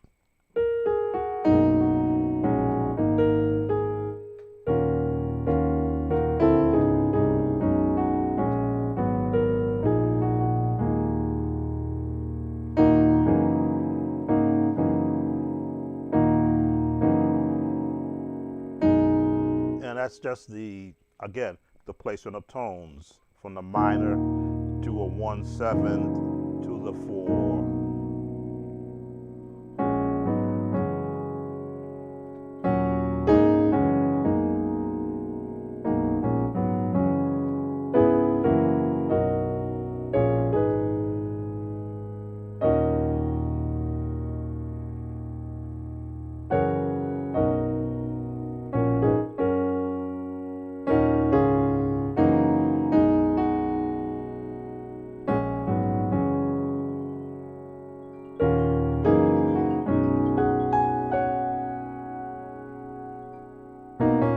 And that brings us to the end of that song. Okay, let's make sure I didn't miss any comments. Thank you again for those who are, this is the camera. Thankful to those who are watching on the Facebook page, and those who have come in here on the YouTube side. We have one more song, "Make Me Over" by Kevin Lemons, that is on the list, and I think we will be caught up to all of the viewer requests so far. And of course, that will determine upon what comes in today. Let's change our camera. "Make Me Over" by Kevin Lemons. Again, these are songs that I have not learned, but I do show the concept of how I instruct on how you break down a song into its uh, basic scale notes. Now, of course, all of the passing chords and all of the um, progressions, that's the other part of it. But you need to learn the song first before you can begin to add all of those musical interpretations. Okay, let me go on mute so that I don't offend the YouTube algorithm. Be right back.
Okay, so B flat is the key. Again, there's a lot of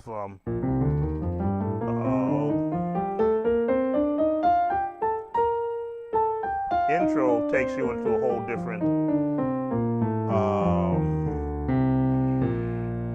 bunch of patterns. I never worry about the intro when I'm learning a song, unless I'm learning a song for a particular group or a choir.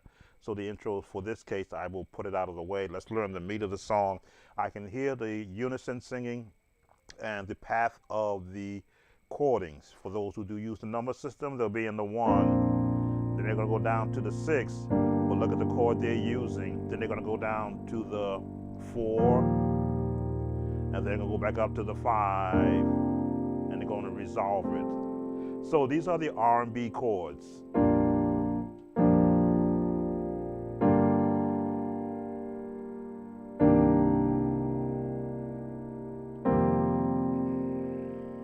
Now you say, why do I say R&B chords? Because I listen to so many songs. If they use the same chords I hear in a Stevie Wonder song, it's R&B. If they're using the chords, songs I hear in any of the artists that are not church-wise, but they use those chords, then I associate it with where those chords came from. They could have where it wasn't here.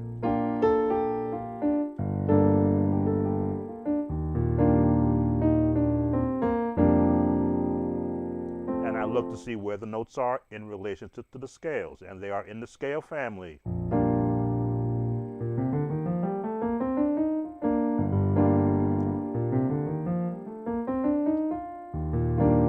Right in the scales. Right in the scales. Of course, now the melody will be doing something different. Ain't no harm done yet. Ain't no harm done yet. Didn't I do that one already? I think Ain't No Harm Done was the first one I did when I came in. Is that correct?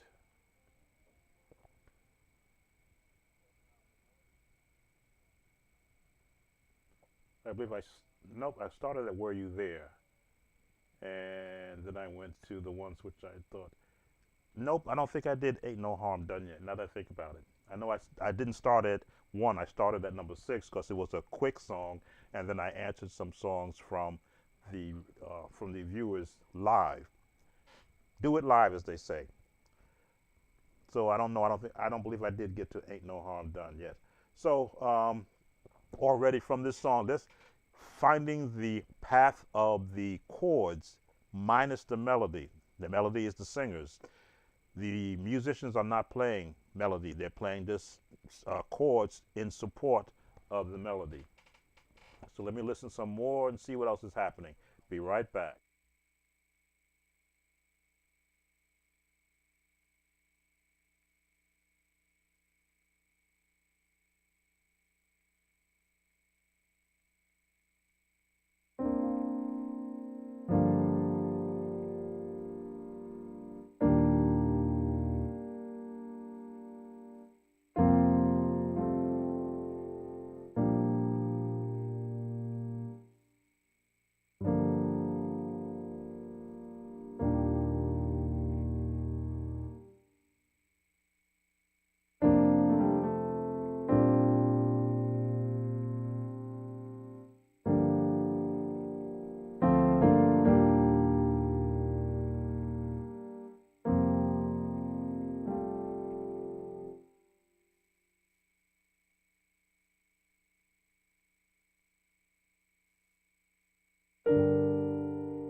All right, so I needed to hear the next change.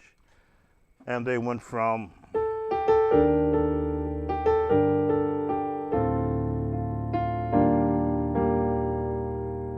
repeat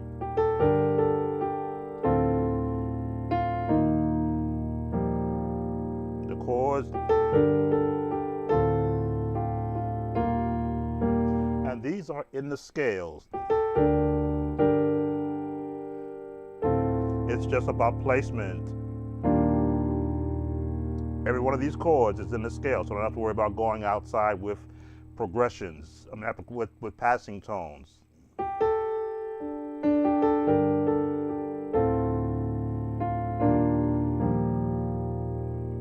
And then they come right back out of it again.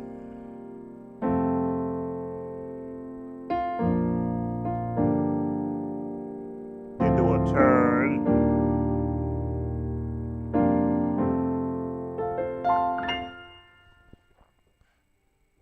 All right, let's listen some more. Don't want to leave anything out. We're halfway through the song.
All right, so this, and you got to understand, I'm a traditional gospel musician who likes traditional gospel music.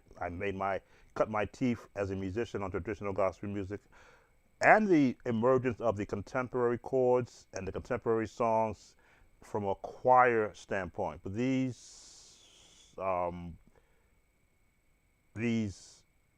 R&B laden songs throw my ears off to where I now have to dismiss the traditional paths of where I expect songs to go. When I start hearing these, that's straight, music where I wasn't allowed to listen to.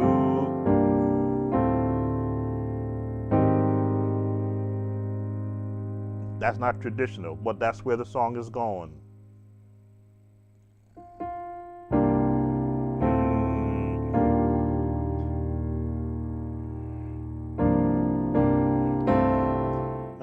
Right, and right here.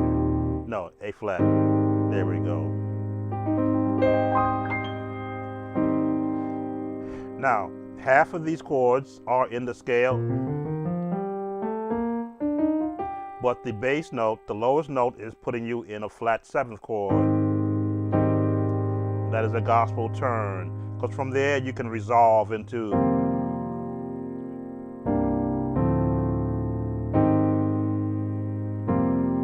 which is what gives gospel music its ability to borrow and to flavor a song with different chords. Let's listen for the rest.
Excuse me, got this cough. So the contemporary change.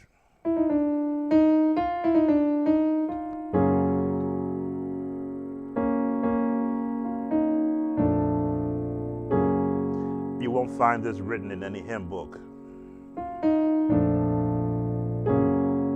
And for the viewer who requested this song, you're going to have to listen to the track of the song on YouTube that I am doing, and you will hear these chords at the 6 minute and 41 second part of the song. So if you go through this video and you see me doing the different chords, it is not to teach you the song step by step. It is to give you the chords in each section of the song that I hear change.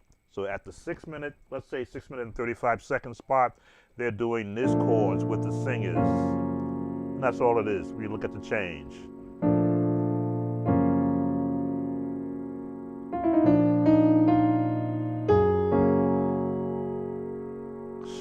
Shortening it down the chords. That's all they're doing.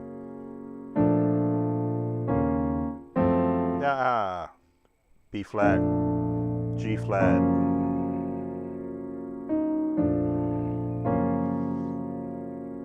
Now, what is the chord family that they're using?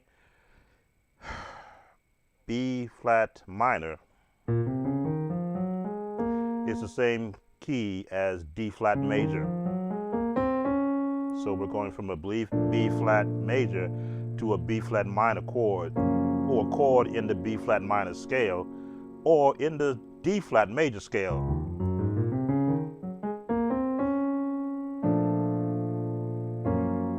And that's how I associate chords when I'm listening to a song. What scale do I hear that song or that chord built on? And then it becomes easier for me to learn it and then to adapt it.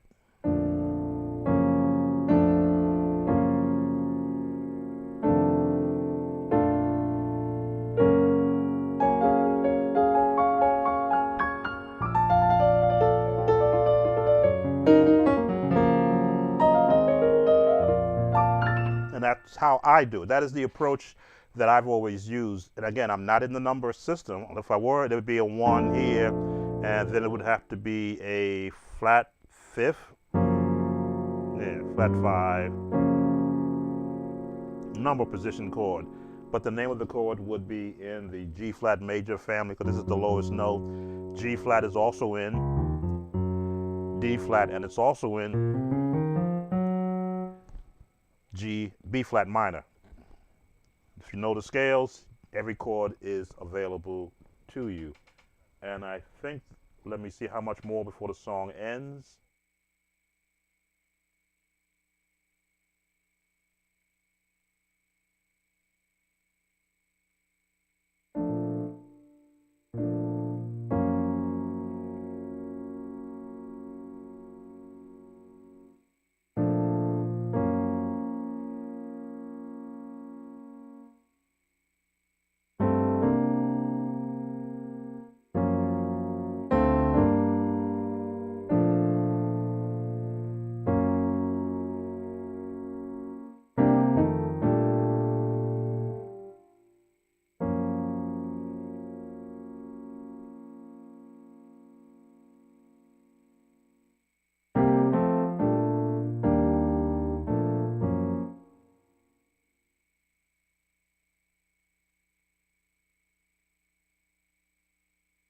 Okay, so the music stops and they go into three-part harmony, which I was not going to cover. So that's for Make Me Over by Kevin Lemons. Now, Ain't No Harm Done. That's where we're up to now. Let me change my point of view so you don't see my backside as I pull up Make Me Over. No, not Make Me Over. Ain't No Harm.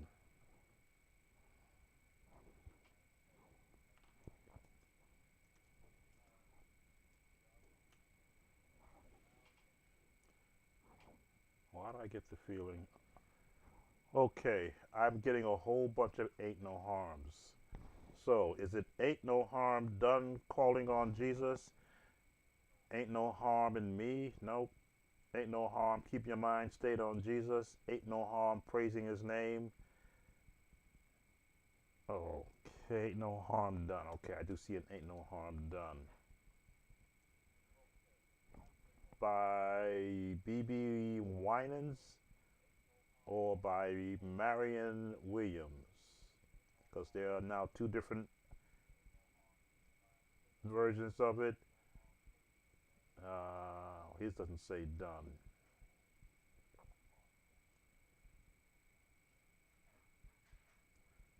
Is it the Family Worship Center Singers and Choir? You'd have to give me Ain't No Harm calling on Jesus. Okay, this is why I always need the exact words, and even better is the artist name, because YouTube will send me to all the versions that say Ain't No Harm Done, and everything will come up. So Ain't No Harm Calling on Jesus. All right, that gives me another look at it. Okay, so this is the Marion Williams. Nope, that's Ain't No Harm Done. Why don't I see Ain't No Harm Calling on Jesus? All right, there's the Brothers for Christ of Concord, North Carolina. That's a church version. That's another church version, Way of Holiness.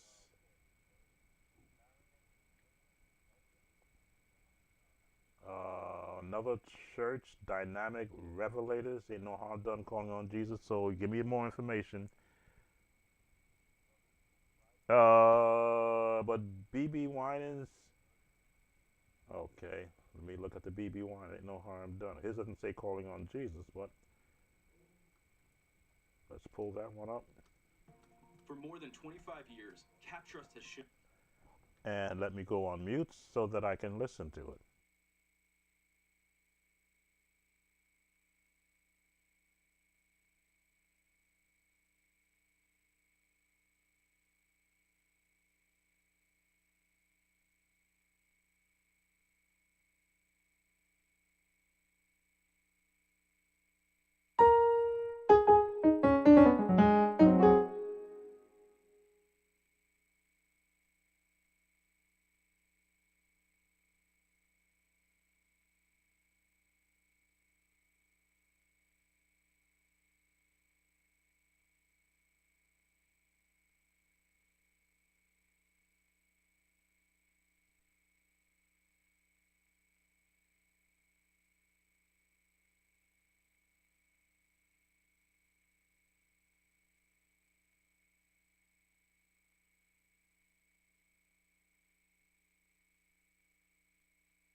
All right.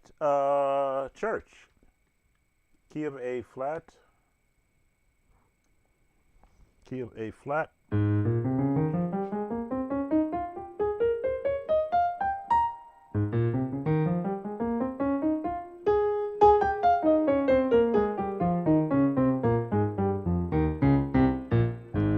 So you've got to think church, and I wanted to set up my my rhythm section because you need that for this kind of song, and rhythm section software didn't take. Let me just see. Capture legacy, add existing.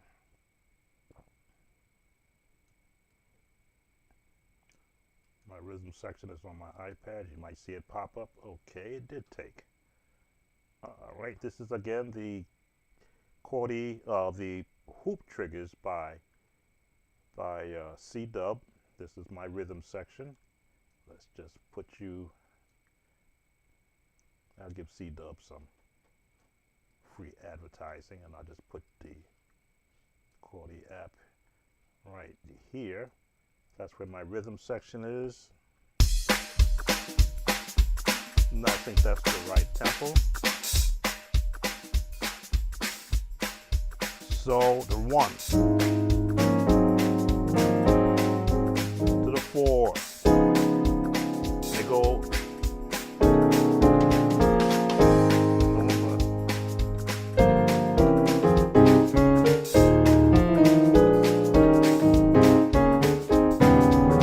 in the 1. Climb to the 4. Watch this.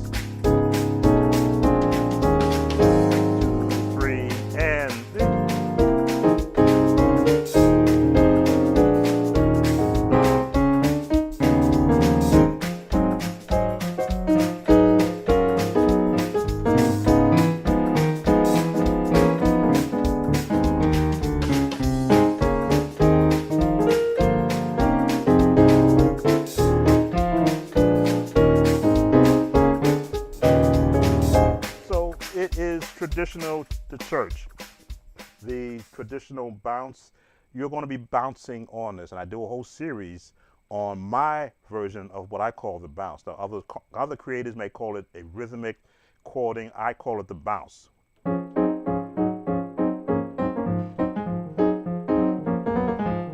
I do double and triple bounce. Bum, bum, bum, bum, bum.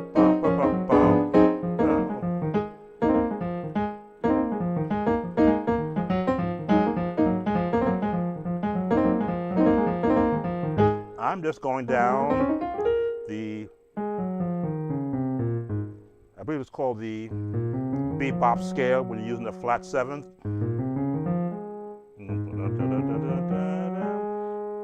So I'm bouncing on the flat 7.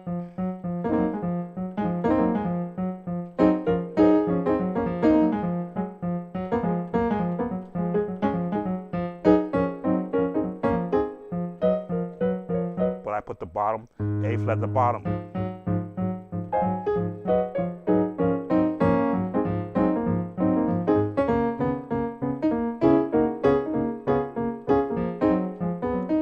And all this comes again from practicing whatever scale you're going to use, the scales, to train your hands how to move to what you're listening to.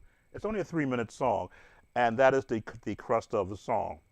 The 1, the 4, and they go to a flat 3, 2, 5, back to the flat 7 or the 1, the flat 7, and 1, 2, 3, 4, 5, 6, 7 flat, and they do the, what is this, the 7, 3, 6, the gospel walk up to the 5, 6, to the 2 with a minor, a diminished, resolve, and to the 1, and then that climb, and on the 5, they give you that turn right there, which is the whole tone. The whole tone scale, whole tone scale. or if you want to put that seventh on there. Not much in the song, so what I'm going to do is, I can't play the song, that's why I had pulled up my rhythm track. Let me just, let's slow it down a bit from a practice standpoint, because the rhythm of this type of song is you have to predetermine what chord you're going to use. So you're in the one, you're going to bounce, you're going to go up and go down.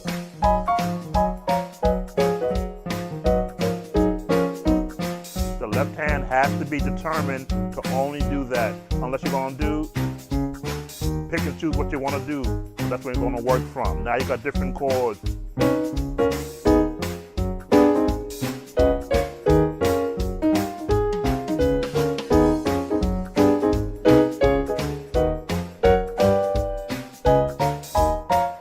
But you got to pick what you're going to do.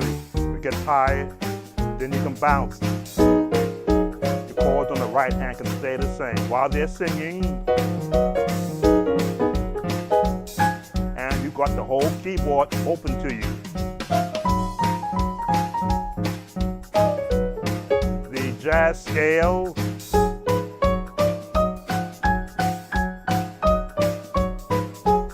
which is minors.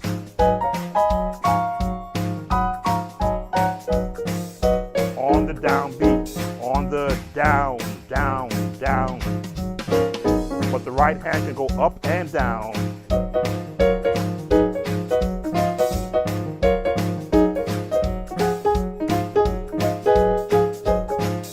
Follow the pattern of the song to the 4, back to the 1,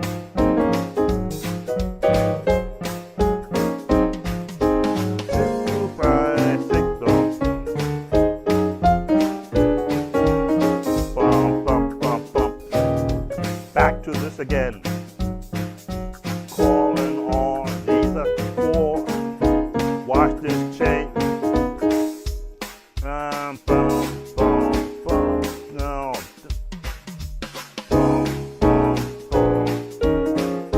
in the song. This train to the 4, flat to 2, flat to 2, 5, 1. Get ready to switch.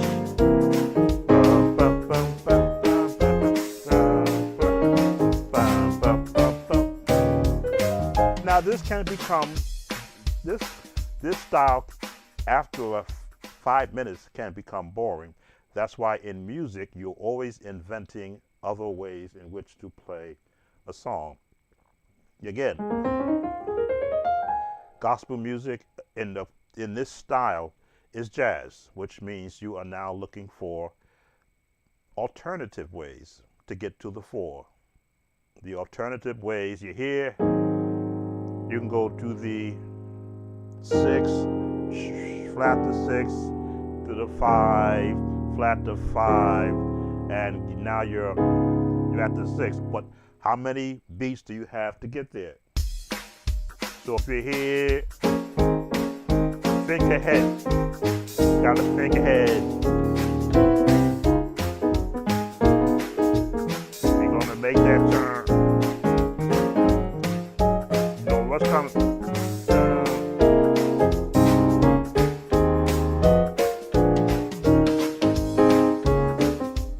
Again, 1, 2,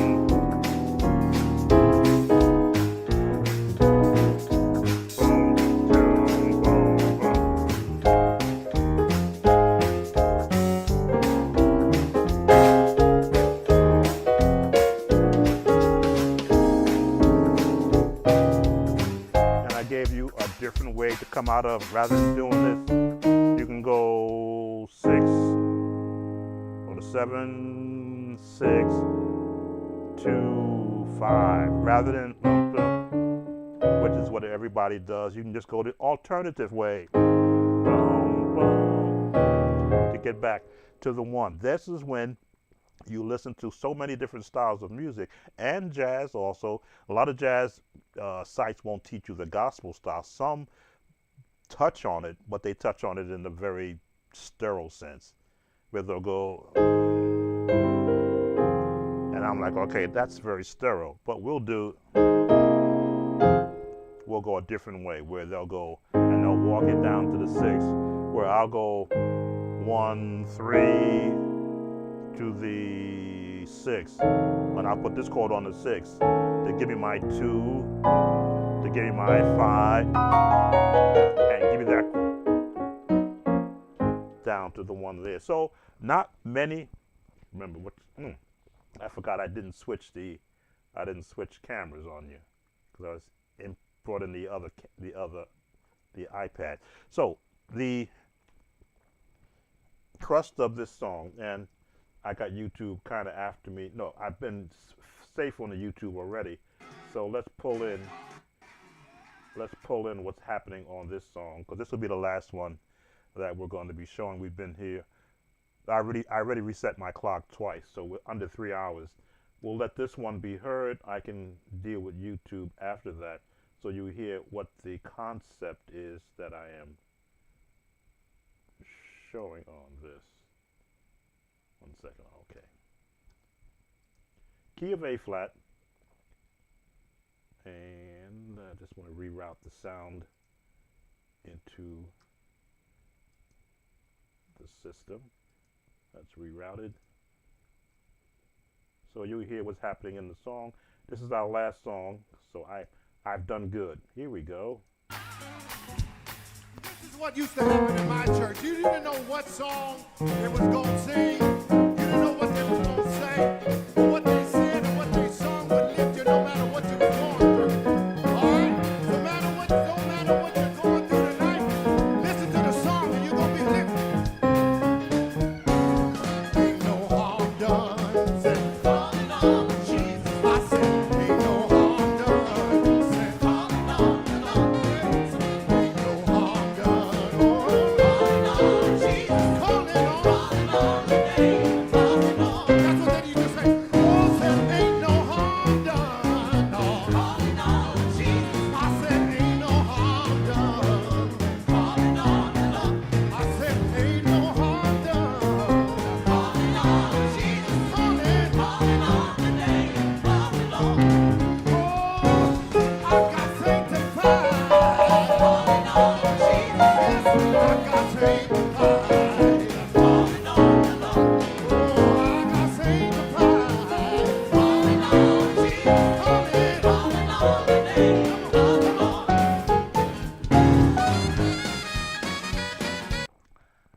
Jazz, straight jazz. As you can hear, saxophone coming in there. That's what this is jazz. And if you play enough traditional testimony services, you will develop a jazz style, because the songs all follow a particular pattern: 1 to the 4, to the 1, then to the 6, then they go to the 2, then the 5, the 1, then they'll come out and resolve in the 5. And you'll always want to be improving so that you don't always play the same chords, which is why I have a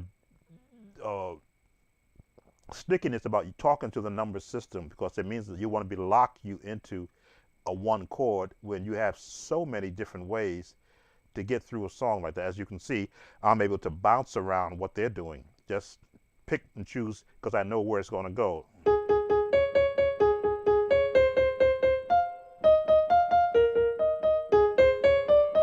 I know that's where they're going. So what do I want to do?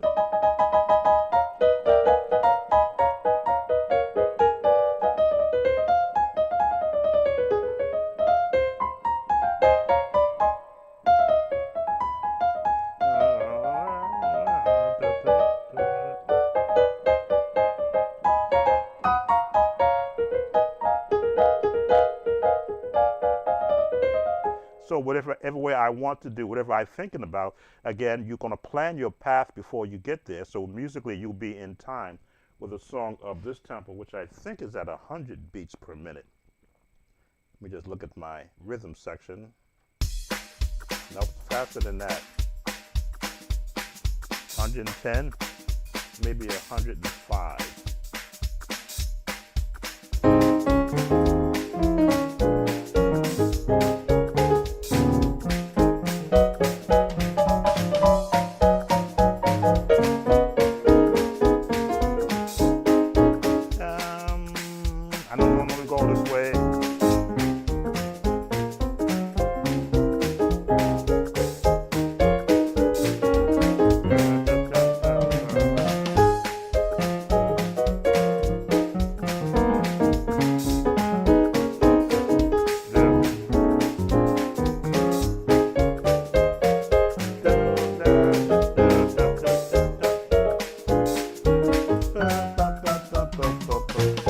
many different ways that you can do the same thing to get you, or do a different path to get you to the same place. You know you eventually want to wind up from here to the 5, so you want to go to the 5. So you can go down,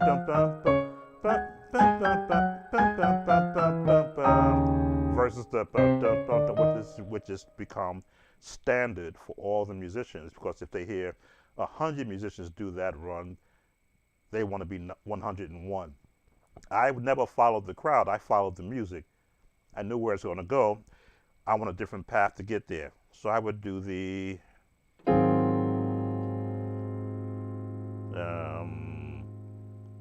B, B flat, A, and to the A flat.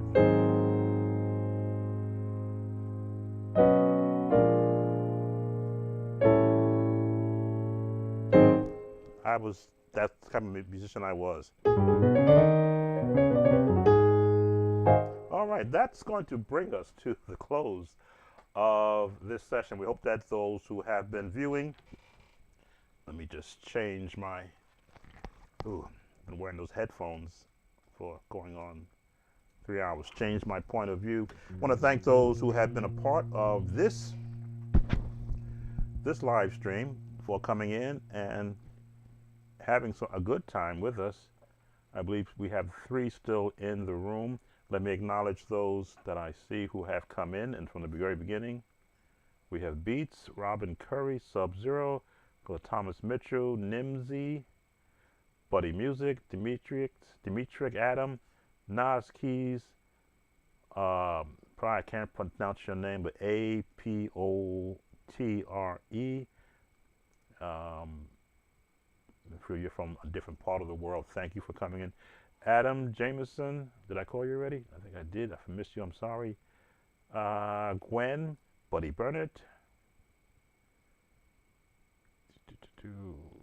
KJS Music, Xavian.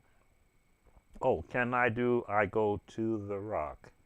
I go to the rock, I go to the rock, I go to the rock.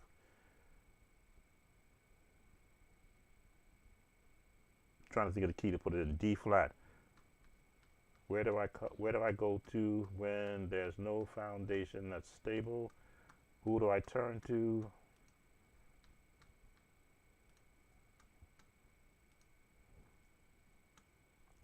We'll do that for you. I go to the rock. Let's go back to the where do I go?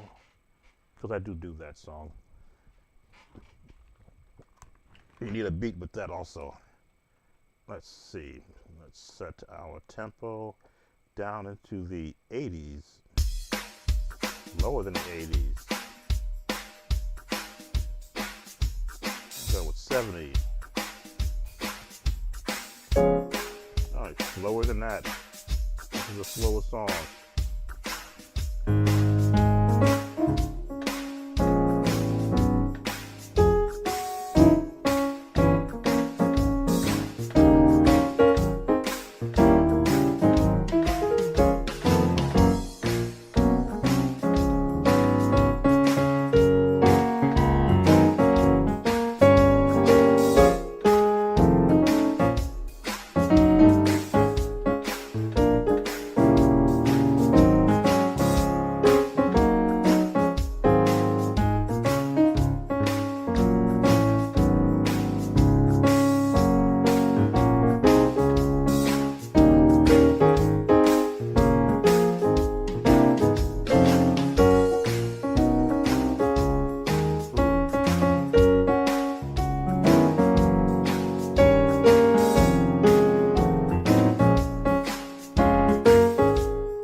probably put it in the wrong key because I was thinking of the last time I played that song for a soloist that it's also on this channel.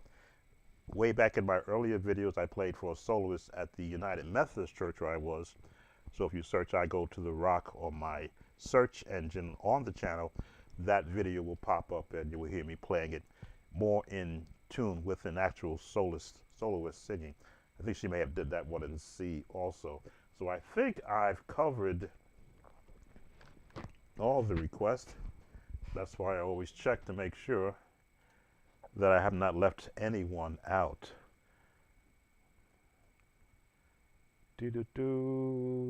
Affectionate Anaconda. We covered the Hezekiah Walker song. Robert Holder, welcome. I missed you. And I got everybody. Wow. In under 3 hours. So again, thank you all for spending some time with me. It's a Friday evening. I probably won't be back on, but I generally go through YouTube to all the other channels where I am a subscriber because I like to see what other creators are also creating. Those on my Facebook page, again, you can come to YouTube anytime you want to make a request. Let's do a little bit of grifting. Just make sure that you're aware that I do have a store. This is where you could purchase, if you want to support this site, the booklet. It's only for $5.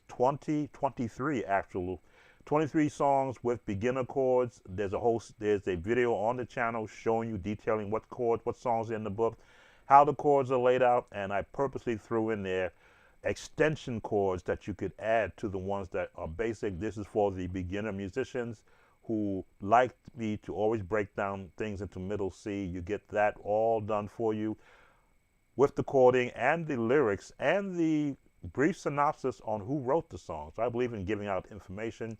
These are the shirts that are designed by me for souvenirs or merchandise, I should say, that you can purchase to support this channel. Yes, we do have Sound of Joy merchandise. I am wearing, it's a little worn, but this is one of these shirts there. I've washed it a lot. That's why it's a little bit faded. So I got to upgrade another one, or I may redo this one in a different way, or get the other version. It is washable, but you wash it enough, keeping it clean, it will begin to fade. But you do get the opportunity to support this channel by more than just your viewership. So that's my grifting for right now. I want to thank you again for spending time with us here, Sound of Joy Music Services. As I always say, make a joyful noise unto the Lord. Take care and see you when I have the next live stream or the next viewer request video. Take care. Oh yes, we are still in our series of 10 things that the church musician should practice. I think I may have moved that information to make this possible right here. Let's delete that. No more grifting. And let's see if I can bring that back. Yes. This is the latest series that we are doing. I'll be back and in continuation because we only covered the first of the 10 things, but we're going to cover chords, progressions, and hymn playing as part of this series. This series is running throughout the month of July and August. So we're not just going to jump into this one, but we're going to spend some time and get you prepared for the fall season. That's what this one is for, from a piano standpoint. So again, thank you all for spending some time with me. Sam Tobert, Sound of Joy Music Services. Make a joyful noise unto the Lord. Enjoy the rest of your evening. Take care. Bye now.